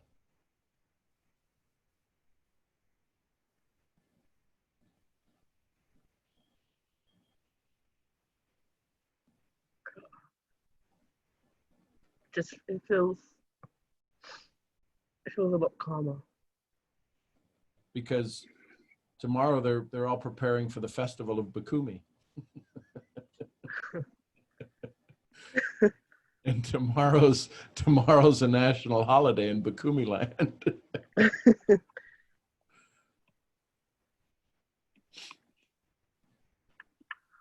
Sean, can I say something? Sure. Hey, Bukumi. Hello, World changer. Hello, how are you? I'm fine, thank you. How are you? I'm great. I just wanted to remind you of the conversation we had yesterday about teachers and leaders, and how sometimes in school and in the teaching profession, we mix up leadership qualities with a set of criteria that doesn't suit everyone. And I might cry. Because you're a world changer, those criteria that you have might not be the same as the ones those teachers have. So I want you to remember that they're trying to fit everyone into this kind of box, and that it's okay that you don't fit into that box. And your drawings are amazing because I've seen them on Instagram. You've even inspired me to start drawing. So, world changer, there is no reason for you to worry. Okay, you're not going to fit in that category because that category cannot handle you. You explode those categories. You explode that box. That's all I wanted to say. Love you. Love you too. Thank you. Oh, God, Anne. Can you hear me okay? Yeah. So yesterday, I mentioned a phrase in my journal that I changed things to, and I said the two words dream destiny. And as you were talking and you mentioned fashion designer and drawing and all that kind of stuff that you've been doing that you haven't done anymore because everyone said whatever they wanted to say about it, that's the word that hit me instantly, was you've come back to your dream destiny. You've come back, because I said it yesterday, we find it when we were in childhood, when we were children. And you said earlier when you were describing all this,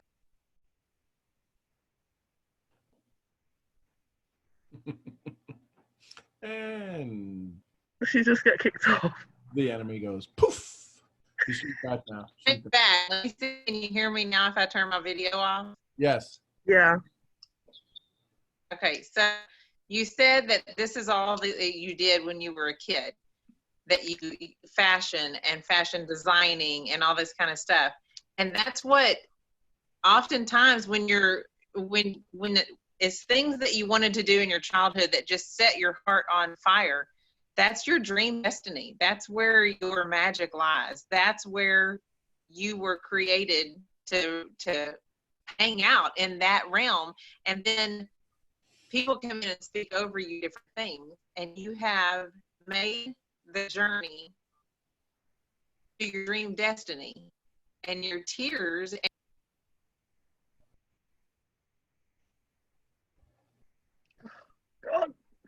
Hang on. This is anticipation. This is like cold ketchup. It'll get here. This is crazy. Okay, I'm back again. Can you hear me? Yep. Yeah. Okay. So this is you releasing all that is not you and stepping back into who you were created to be, who you were designed to be. So all that to say, lay the worry down, lay the struggle down, and step into your fashion designing. I hope you're hearing this. I don't. It's kind of cutting out now. A little bit of the enemy.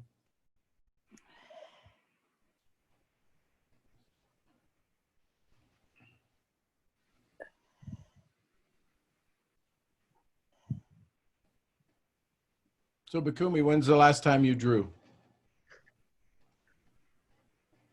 That's the thing. I literally drew last night. It was ever since last month when I didn't really speak. I just kind of like cried, and on that Sunday, it was like that week. I just felt like I should just draw. So I just started drawing, and this like last month, I've been drawing and feeling so much of myself, and I made that Instagram page off that. Like I was like, oh, like screw it, I'm just gonna do it. And then I did it, and then someone messaged me, I think it was last week, and they were like, we really like you and everything. We would love if you can design some stuff for us. And then I was like so excited, and then I was like, oh no, it can't happen. Like I literally was like so ready to like back out, and they want me to start tomorrow. And like this weekend I've just been feeling like absolute crap, like crap and good at the same time. But like I just, every time I think about it, it just like I just want to explode. Right. It's like, and then the voices just came back stronger. So it's about you having success. It was effortless for you to put the elephant up, right? Yeah, like I literally did nothing. Right. So, and when you do nothing, people want more of nothing. Right? Can you design something for us? Oh, that would be easy. That would put you in joy, wouldn't it? Yeah. So from doing nothing and being in joy, you come back to this. Is it okay if you stay in joy? Who needs to stand at the gates of your kingdom to be aware when you're starting to want to let in dread and doom and fear and frustration? Who needs to stand at the gate? My warrior. And how big is your warrior? I feel like she's been tiny. Yes, she probably has. So how big is she now? She needs to be bigger than the gate. Right. So she's bigger than the gate. And what sound would she make?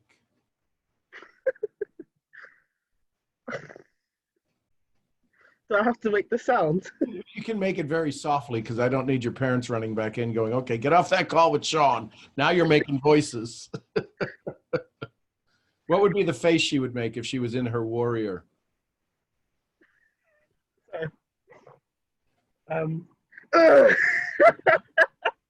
So absolutely. But see, this is the funny thing. Oh my God. Warrior was very small. So now that she's very big, is she really going to have to do anything if she's very big? Because when you're small, you got to fight your butt off. No, she just has to stand there. Right. So now when she stands there and fear and doubt want to show up, what does she say to it? Fuck off. Mm-hmm. And now that it bugs off, how is the kingdom?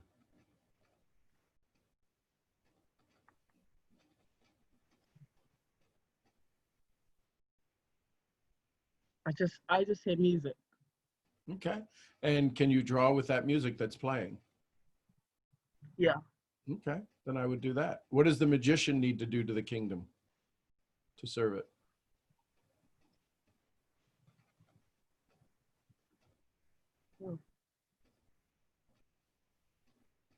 It needs to poof out some of my art, both of my art teachers out of my kingdom. Okay. So when would you like to do that? Now. Okay. So what would be the sound the magician would make to make that happen?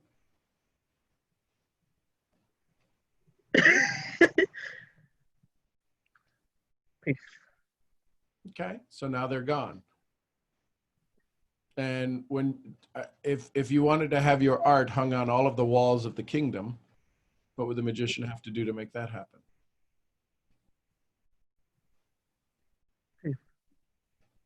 And now the kingdom, all of the subjects in the kingdom get to see your art. How do they feel? At peace. And what is the lover doing right now?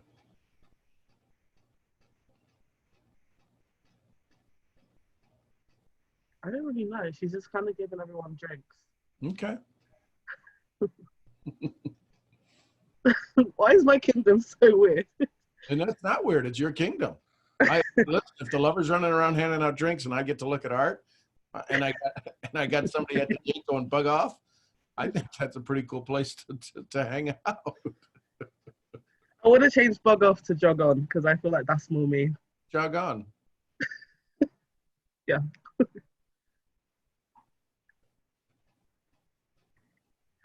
So now how do you feel?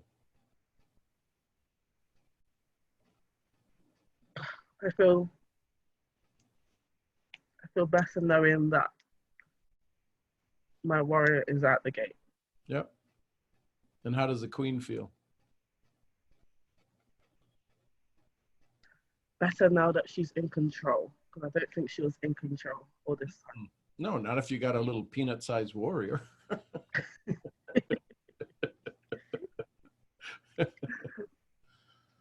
And that's typically the conversation with females, was that their warrior's too small because they were being considered being a bitch.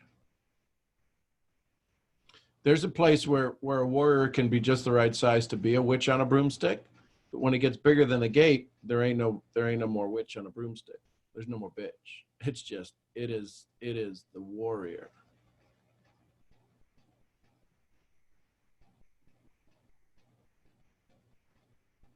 Yeah, I think that was always my fear, to be considered a bitch. Yep. And the lover was exhausted. Yeah, she was. Yeah. And now all she's got to do is hand out drinks. And if she's really close to the magician, guess what she could ask the magician to do? Put a drink in everybody's hand.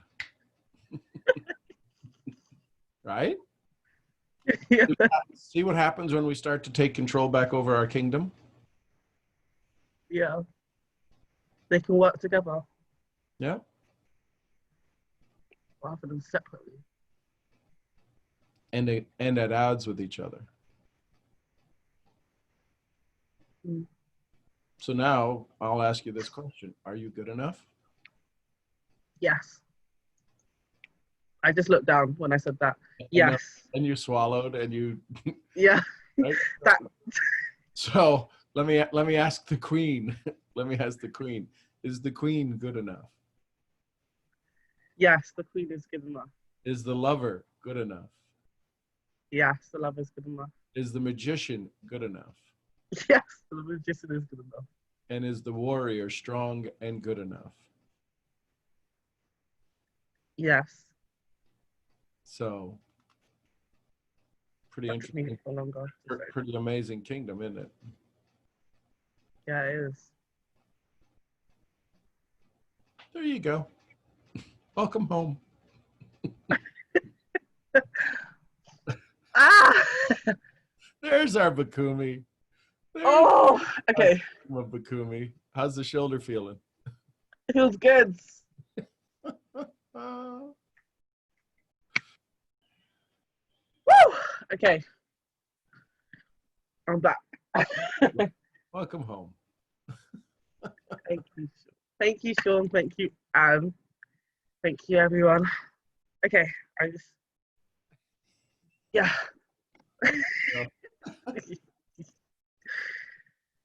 Good morning, Okay. Elizabeth. Thank you. You're welcome, Bakumi. Love you. Love you too. Love you, Bakumi. I also have a really bad shoulder pain too, ironically. And this week, I swear, I have been so often not myself, and I kind of want to bring this up because I need your guys' help to get this like cringy feeling out of my soul. And like, no matter what I try to do, it just keeps creeping back in, no matter how many times I try and like void it out of my life.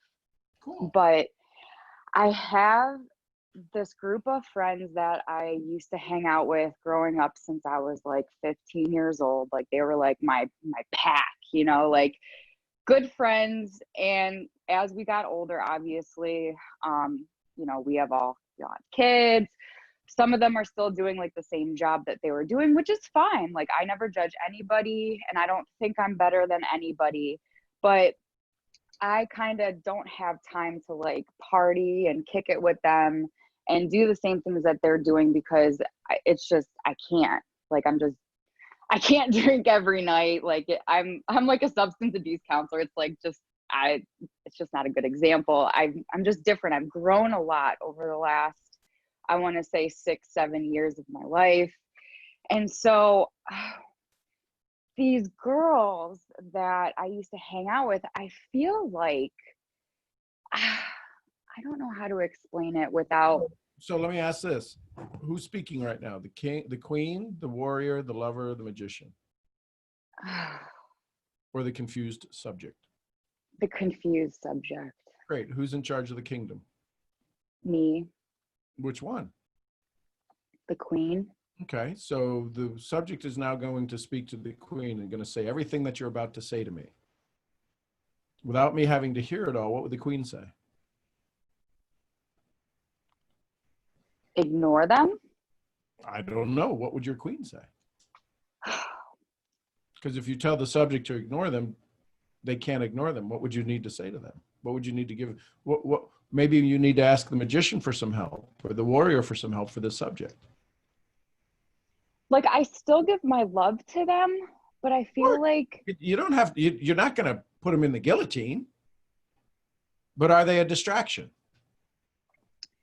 they're like an energy sucker. Like they suck Is that a distraction?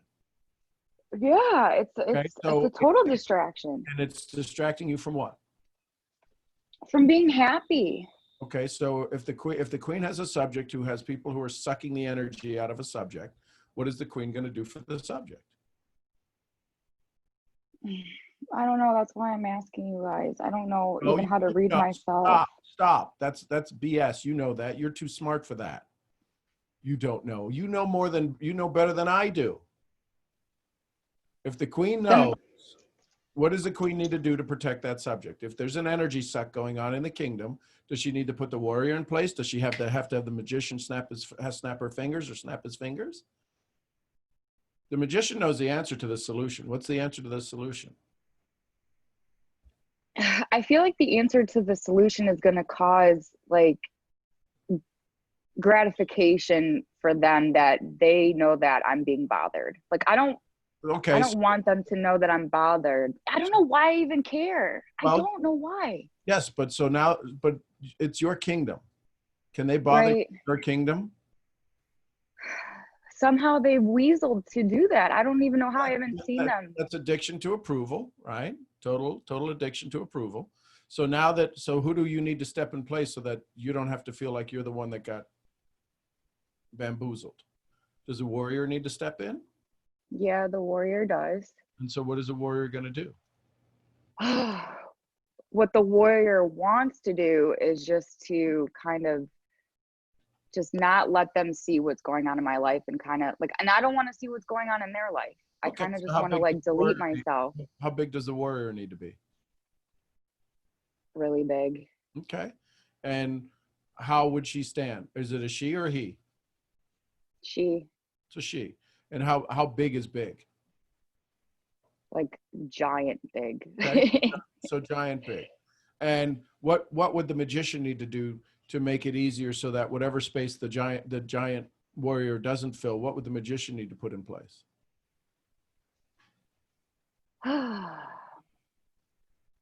Like self-love. Okay.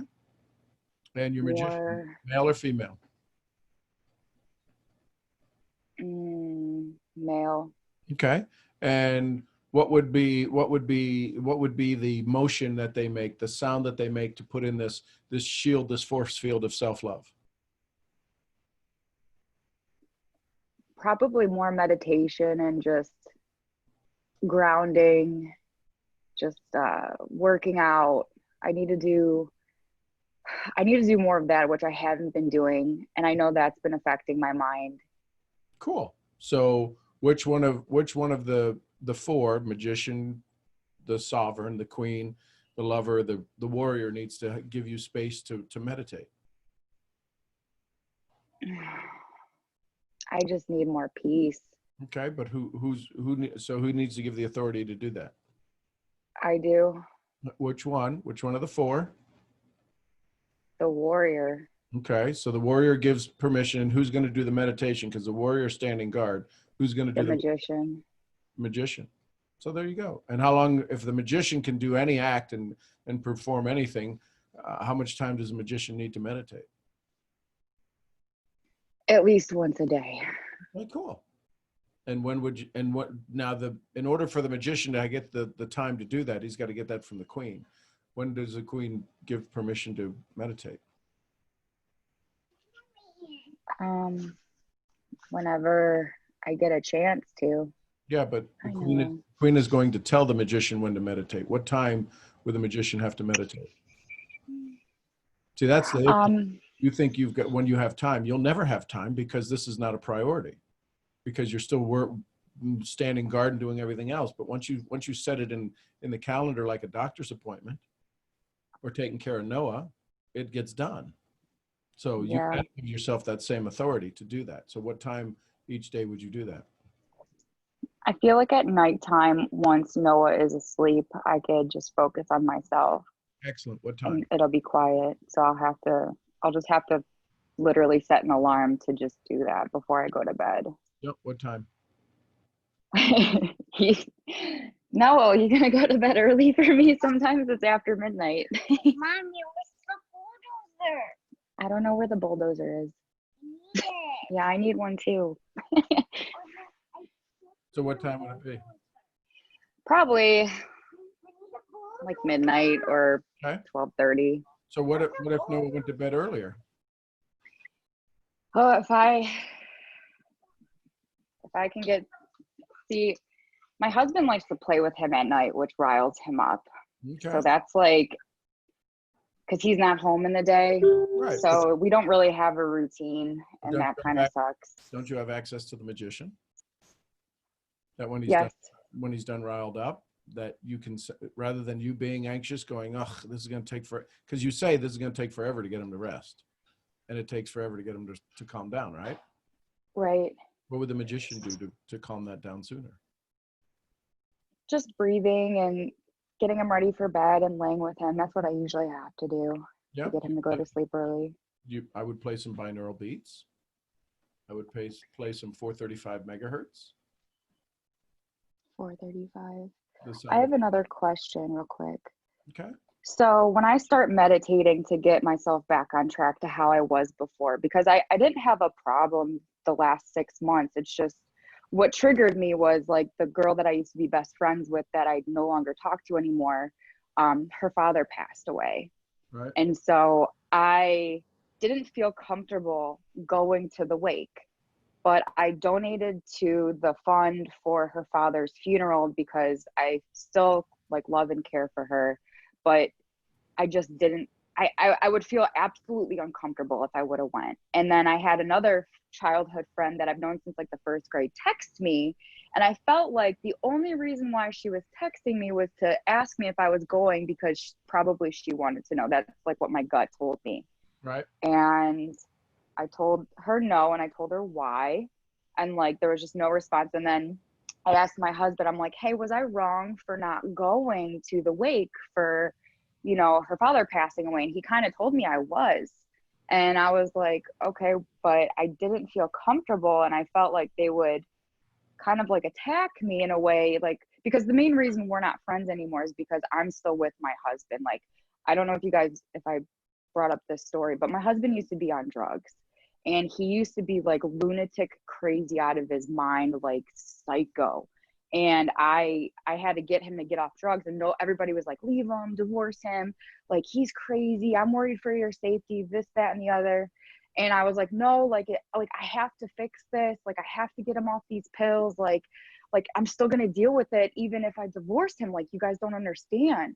So I got him off of pills, but like all of those people don't want me to be with my husband. And guess what? My husband's been off of drugs since January, and I'm with my husband, and things are so good right now. And I feel like they're just, they don't want me to have that. It's so like, that's the uneasy feeling that I have. You want it. It's like, I believed more in him getting sober than anything. Stop. Do you want it? Yes. Then what does it care what anybody else wants? I don't know why. Well, you do know why. Because you're worried. You can't. Listen, my father-in-law would say you can't ride two horses with one ass. Either you're going to love your family, or you're going to worry about all those people who don't even want joy for you. That's insane. So get the warrior in place and start taking care of your family. Right. Does it even matter if you ever saw them again? Would you rather see them again or Noah? Noah. And what are you worrying about? Why are they even taking brain space?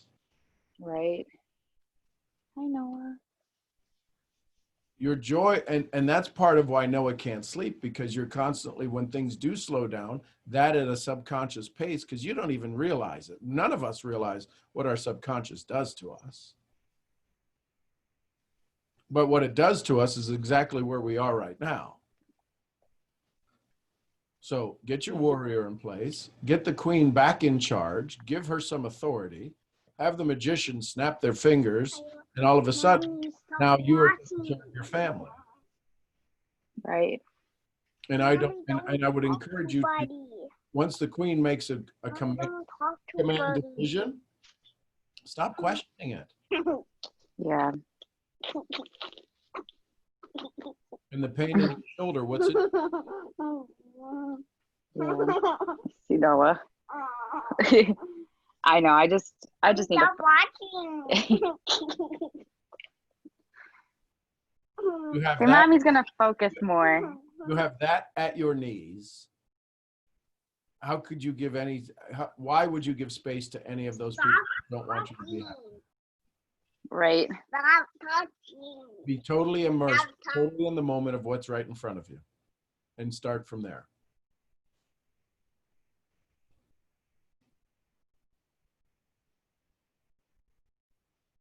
And decide who's in charge.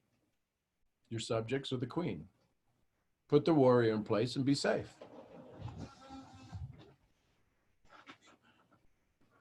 And don't give that time. Because you've got enough beautiful things in front of you to give time to. Does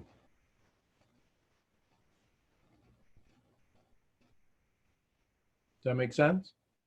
I don't know if we lost. Oh, no, yeah, we did lose him. And she's back.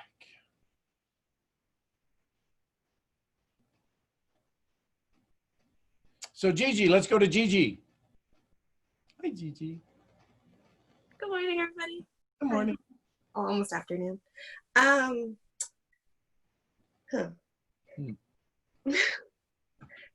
kind of been like weighing on my heart for some time. Okay. And I don't even know like how to say this or where to start. But I guess it's a habit I have of making myself feel like I don't belong in like whatever setting I am in. Right. Because even sometimes on this call, I'll have thoughts that come in my head like you don't belong here, or they don't really like you like they say they do. And So who's saying that? I guess that's the inner critic. Okay, so it's the inner critic, but which one of the four? The lover? No, I guess it would be the Joker. Well, you only got four. Let's pick four. Okay. Let's not add something. Well, that's what I thought it was, but I guess it's the lover. Right. Could be the lover, not feeling not loved. So who would need to remind the lover? Which one of the four, the other three, the magician, the queen, or the warrior, remind the lover that they are loved? The queen. Okay, and what would the queen say to the lover?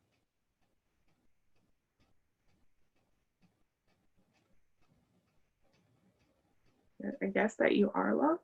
Right, and what would the lover say back to the queen, sharing its doubt and saying, but you don't see the things the way I see them? And Yeah, I don't feel loved.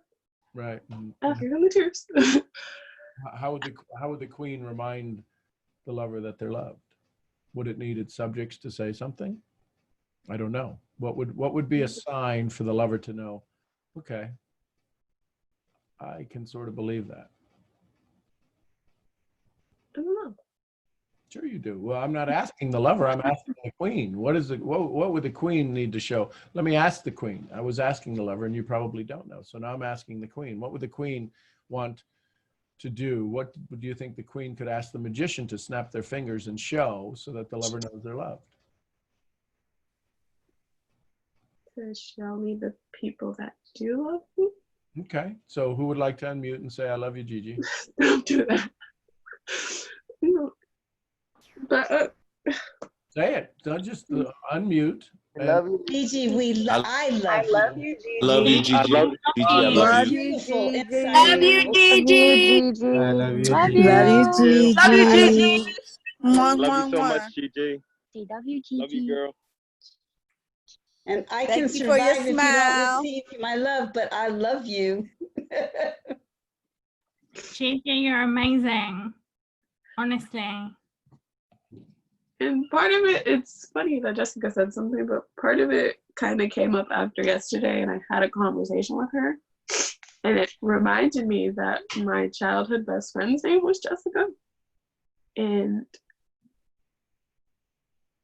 after like I moved to Florida, it was kind of, I mean, I understand like the distance because proximity is what causes, like brings relationships together.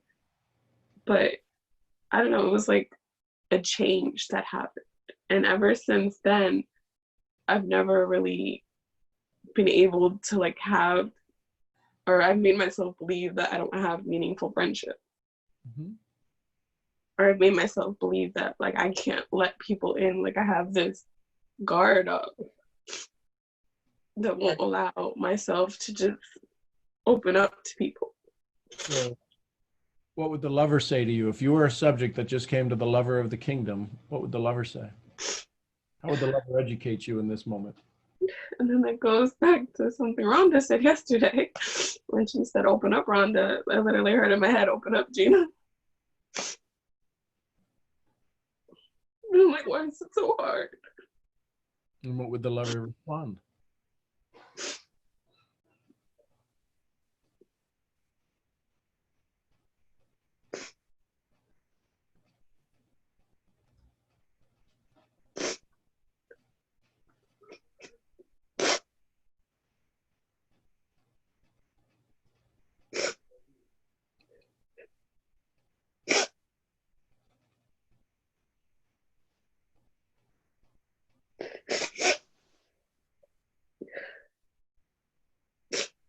My lover's a little wounded.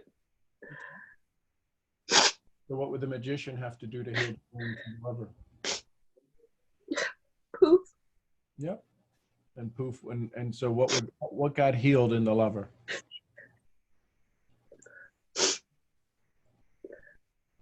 The wounds. Okay. Scars are still there, but the wounds are healed.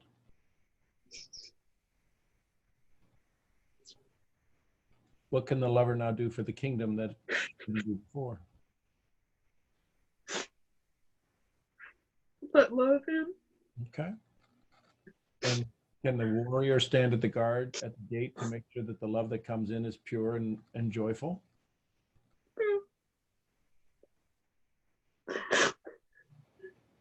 Do you trust the warrior to make sure that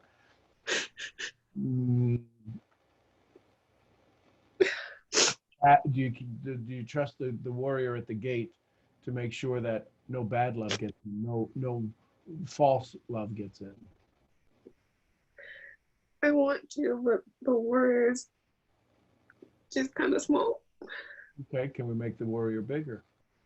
Can we go give her some spinach? Make her pop-up. How do we get the warrior bigger? What would the queen have to say? What would the magician have to do? Does the queen give the magician permission to make the warrior bigger? Okay. And so now the magician has the power to make the warrior bigger. How big do you want your warrior?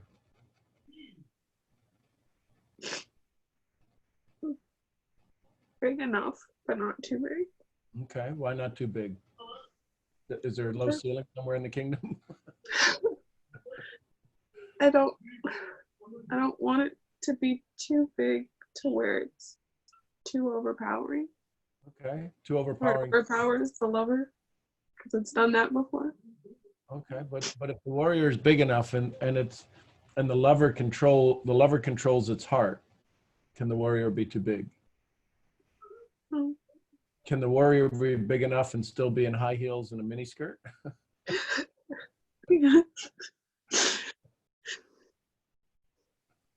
However you pick it. However you choose. How big do you want the warrior to be? If you were to give it a size, it's the size of a giant. Okay. And how does this warrior walk?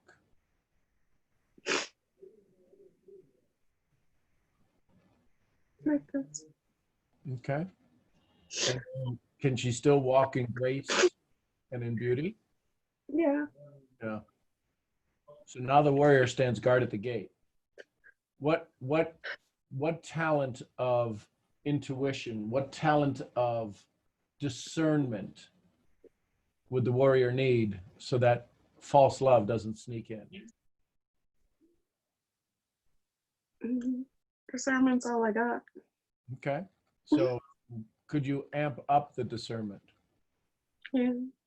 Okay. So now that the warrior stands at the guard, stands around the entire castle, and it can poof and duplicate itself so that it's this absolute outside of the gates, you can actually see the warrior above the wall of the kingdom. She stands there with discernment, with honor and love and respect. And when people come to the gate, she knows whether to let them in or not let them in. And if false love shows up, if fake love shows up, if hurt love shows up, what is the message the warrior now gives to those people? You're not welcome here. Okay. And does she have to do any harm to them to say that? No. No. And is it harmful to the lover if she says that? No. Because the lover's not going to hear it. That's the purpose of the warrior, to stand guard. So now if the warrior has this discernment and say, you're not welcome here, what can the lover finally do inside the wall? What, love him? Yep.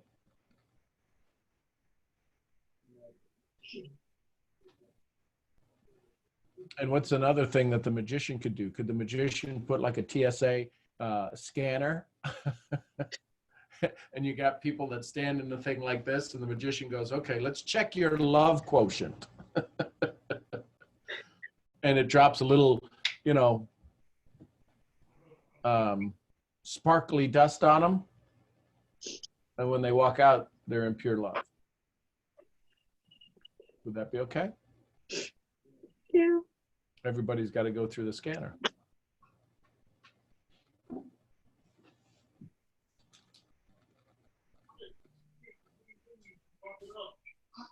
How do you feel at this point? Look at that. Thank you for the birds chirping. I was just going to say, is that birds at your place? Boy, the kingdom really kicks into high gear over there. It's the backwoods of Florida.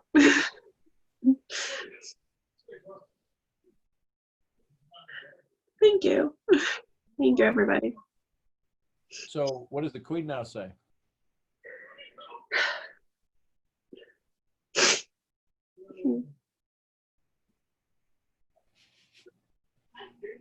She says that there's order in the kingdom.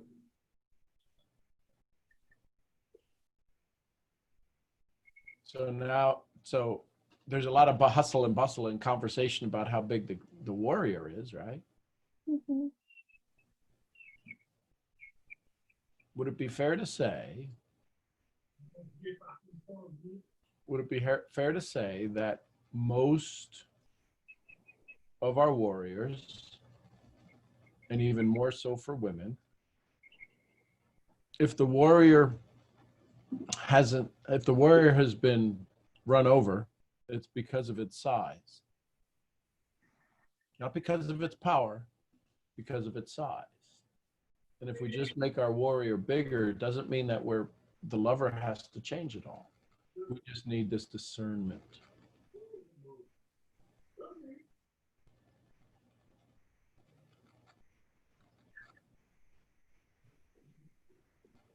So now that your warrior's in place, what is the warrior now? What do you need to feed the warrior? Because before it used to just like eat a teaspoon of honey, right? Because it was this little peanut, and that was like, oh, I'm so full. Oh my gosh. Now it's this huge warrior. You need to feed her. You probably need to eat more spinach. Yep. So more spinach. All right. So now guess what? Guess what? All of the subjects in the kingdom are happy that they get to do. All of the food that they were producing, all of the ideas and thoughts they were producing before, they were just being piled up in a trash heap. Now they get to be eaten. Now they get to be consumed. Now they get to be used. Now the subjects are like, we get to feed the warrior. He's hungry. And so now you get to feed it. And listen, sometimes the warrior can eat music.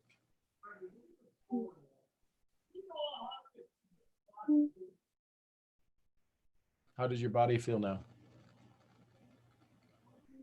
It feels better. I was getting like some tightness in my chest. Yep. The lover. I did write down, that's one of my questions I asked myself was, what do I need to do to restore order in the kingdom? Give the warrior its place. Mm-hmm. Could you imagine how frustrated the warrior was sitting in the back room on some shelf going, I gotta be at the gate. For God's sake, somebody put me at the gate. And then one time it went out to the gate and somebody kicked it to the curb. It's like, Whitney! It's like, somebody make me bigger, please.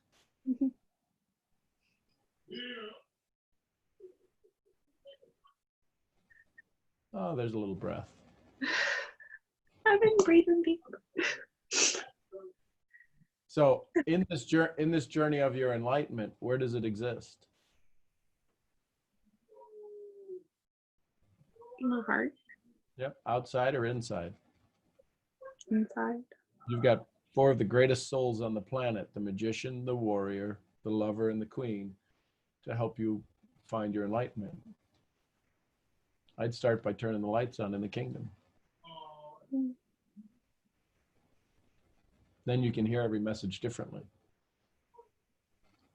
How do I turn the lights on? Didn't you just do that? Didn't you just give the warrior its job? Who turns the lights on in your kingdom? The magician, the lover, or the queen? The queen? Yeah, by saying, the queen doesn't go light all the lamps, but the queen says what? Let there be light. Yeah. And then what happens in the kingdom? There's light. Yeah. And who might help with that by waving their wand? No, magician. Mm-hmm. So can you give everybody their authority to do what they do well?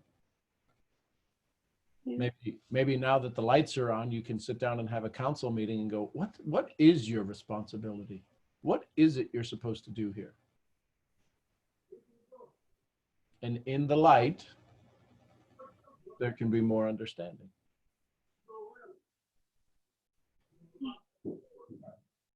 And whenever there's doubt, who makes the final decision? The queen.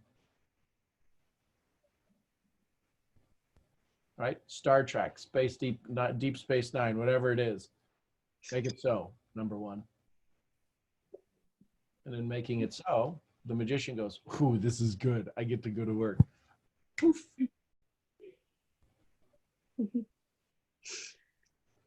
How's that feel? A lot better. It looks better on your face.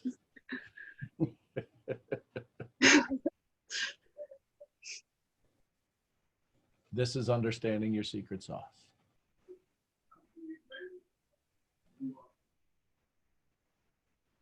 This is a lot. This is actually getting the pots and the pans out and making your recipe.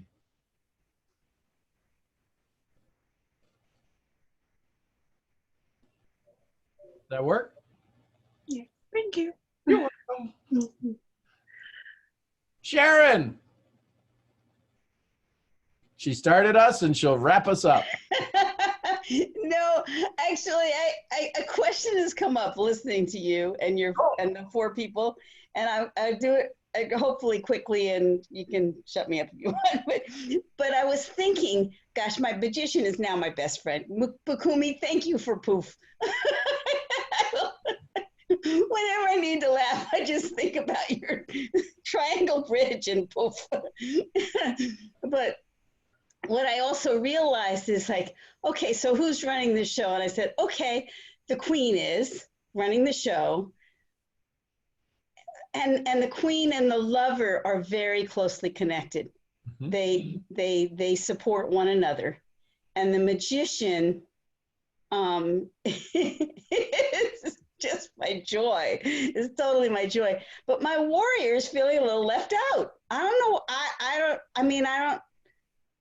And I feel like I need to honor all parts of myself. So I'm asking you if what you say about any of that.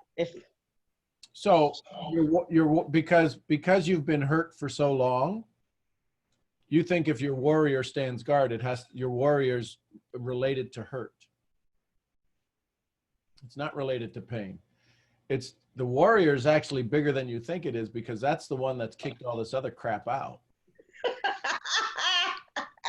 Okay, I get it. So my warrior is actually my best friend. My warrior.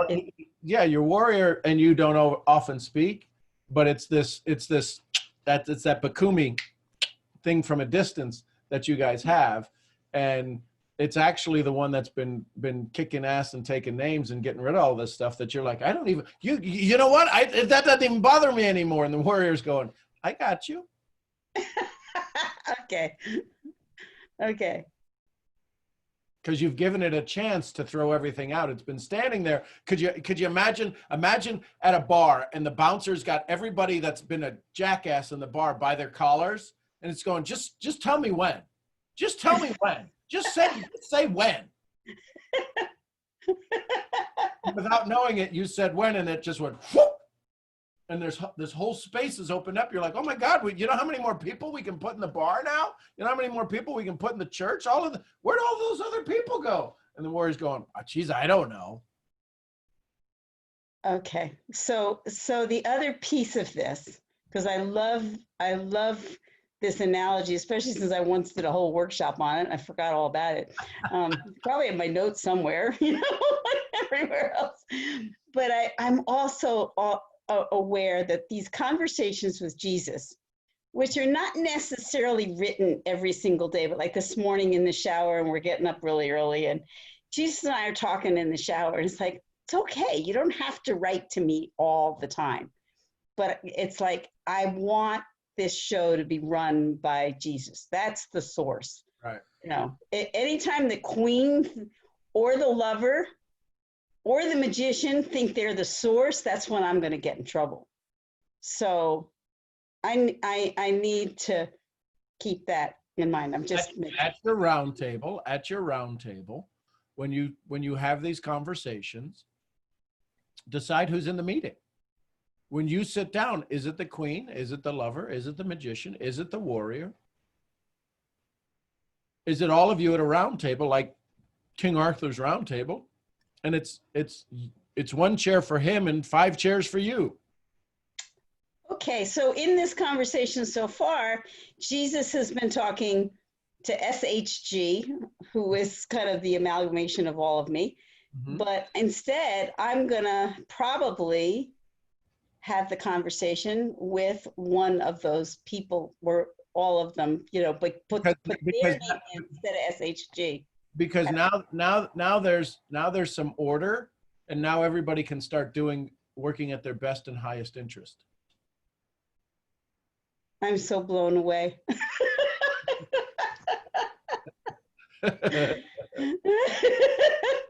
Okay, thank you.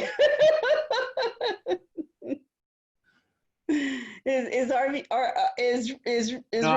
I here? think she got kicked off. I don't see her on here. Oh my gosh. Well, thank you guys. Thank you for showing up. I was thinking about that. You know, here we are starting off with all this joy and stuff, and it's harder to show up and change the conversation.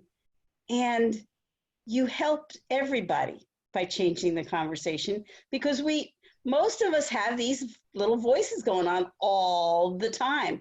And for me, it never even occurred to me we could get rid of them. But really continuing the work that you're doing is opening up so much space for so much more creativity and love and joy that it's mind-boggling. And here's the other thing, Sharon, and I want everybody to hear this, because all of you are here.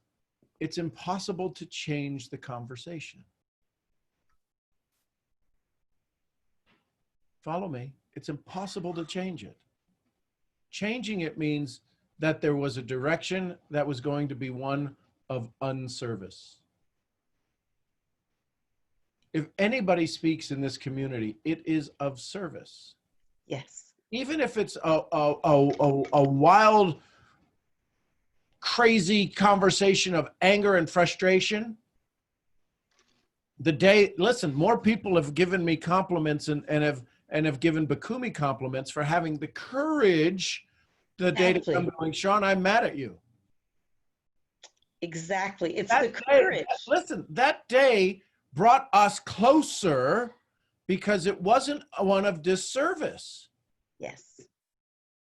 And you got to give Bakumi the courage to say it, because a lot of people wanted to say it.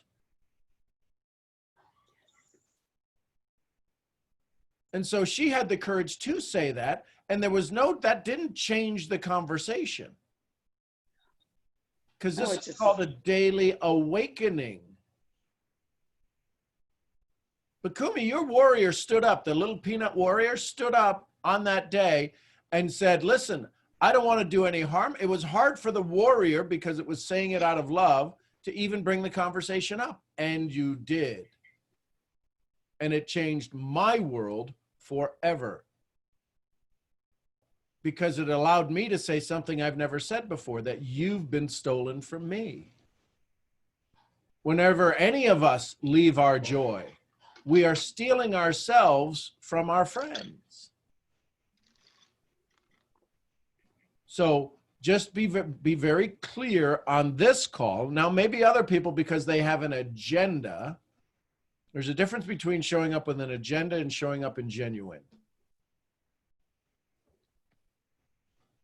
There's not a, listen, I've asked the questions and you've all answered them. Permission to help, make you feel uncomfortable, take you out of the uncomfortable feeling. That goes both ways.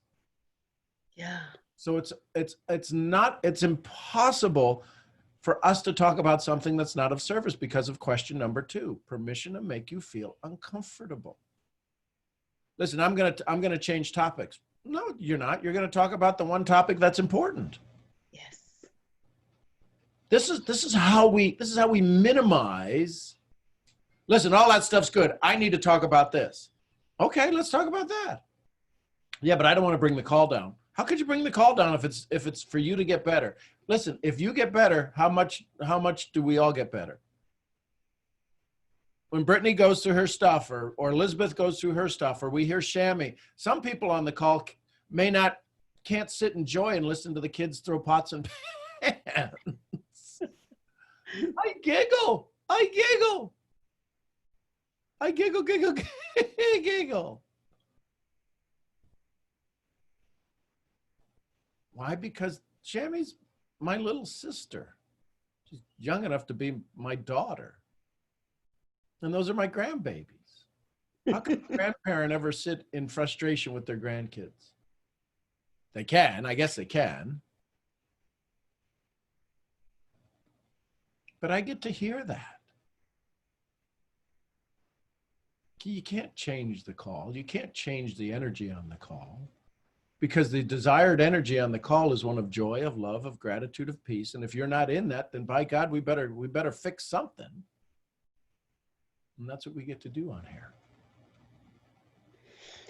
You know, the other thing, I was on a call with one of the people that I actually hold in a fairly high place about, you know, rewiring our brain and stuff. And he was doing a hot seat with his highly, you know, his expensive group that he was with. And I was thinking, I mean, not that we want to compare particularly, but I was thinking, if he ever got on one of these calls, he would learn so much about how to do that hot seat better. You know? And here's the thing, setting it up. And we did this in Kyle Wilson's Inner Circle. I said, can we change it from a hot seat to a help seat? Because ain't nobody want to sit their butt down in a hot seat. Let's just change it to a help seat or a love seat. Yeah. And because in the business world, right, it's like, okay, yeah, we could do that. But if you just do hot seat and help seat and you do it kinesthetically, you do which energy vibrates higher, help seat vibrates a little higher. So that's what we do here. This is a business call of personal development at an entrepreneurial level that's helping us all unravel the mysteries of our own life. Can you imagine the prospect you get to sit down across from? You get to sit down as the sovereign or as the lover or as the magician or as the warrior for them? Yeah. Imagine now they get to employ you. See, there's very few people in the world who can afford my fees. Out of the 7 billion, maybe a couple million, a couple 100 million. We're not even at 1 billion yet, could really afford my fees. So why do I gift? So why do I sit here? Why do I sit here? Because each of you are world changers. The people who hire me are just trying to manipulate success. And I do my best to awaken them to their own greatness. Here, you guys show up voluntarily. They show up because they paid a fee. Do you know how much, which is harder? People who pay a fee or people who need to show up voluntarily? You want to talk about building a community of volunteers? And every now and then somebody will get added into the community and they will either fit in or they won't. And if they fit in, it's because they see, can you imagine people who jump on this call for the first time and heard, and this was their first call? can you imagine? They're like, what the hell is this? I have no idea what this is. But if they can sit through it, and if they can listen deep enough, the challenge is that we're already at 100 fathoms deep. We're already like down where there's no darkness, and we turn, and that little fish that comes by with the little funny light on it and its big teeth. Remember Finding Nemo and that big light fish with and the little light, and all of a sudden in the darkness, each one of you light up. And you light up, and all of a sudden it's like, and then it's like, no, it's okay. It's okay. And the challenge is that we can't, it's hard to go back to the surface. We can't go back and have a surface conversation because we can't. We've been doing this for too long. And I've been doing it by myself for 50 years. It makes me cry thinking about how grateful I am for you, for this community, for Sean. But for Sean to shine, he has to have you guys here. He doesn't shine all by himself. He can't. That's called narcissism. Exactly. Look how good I am. Well, who's following you? Well, nobody, but I'm so good. Well, then you're out for a frickin' walk, you idiot. Oh, okay. So there you go. Another amazing day. Thank you, Sharon. Thank you, everybody, for who shared. And thank you for everybody making your comments in the Secret Sauce community. I appreciate you. I love your videos. We're going to have some fun inside of the training starting on Wednesday. It's probably going to be like at 2 o'clock.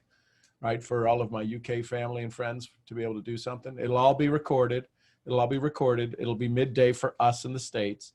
But the first one's probably going to go 2 hours.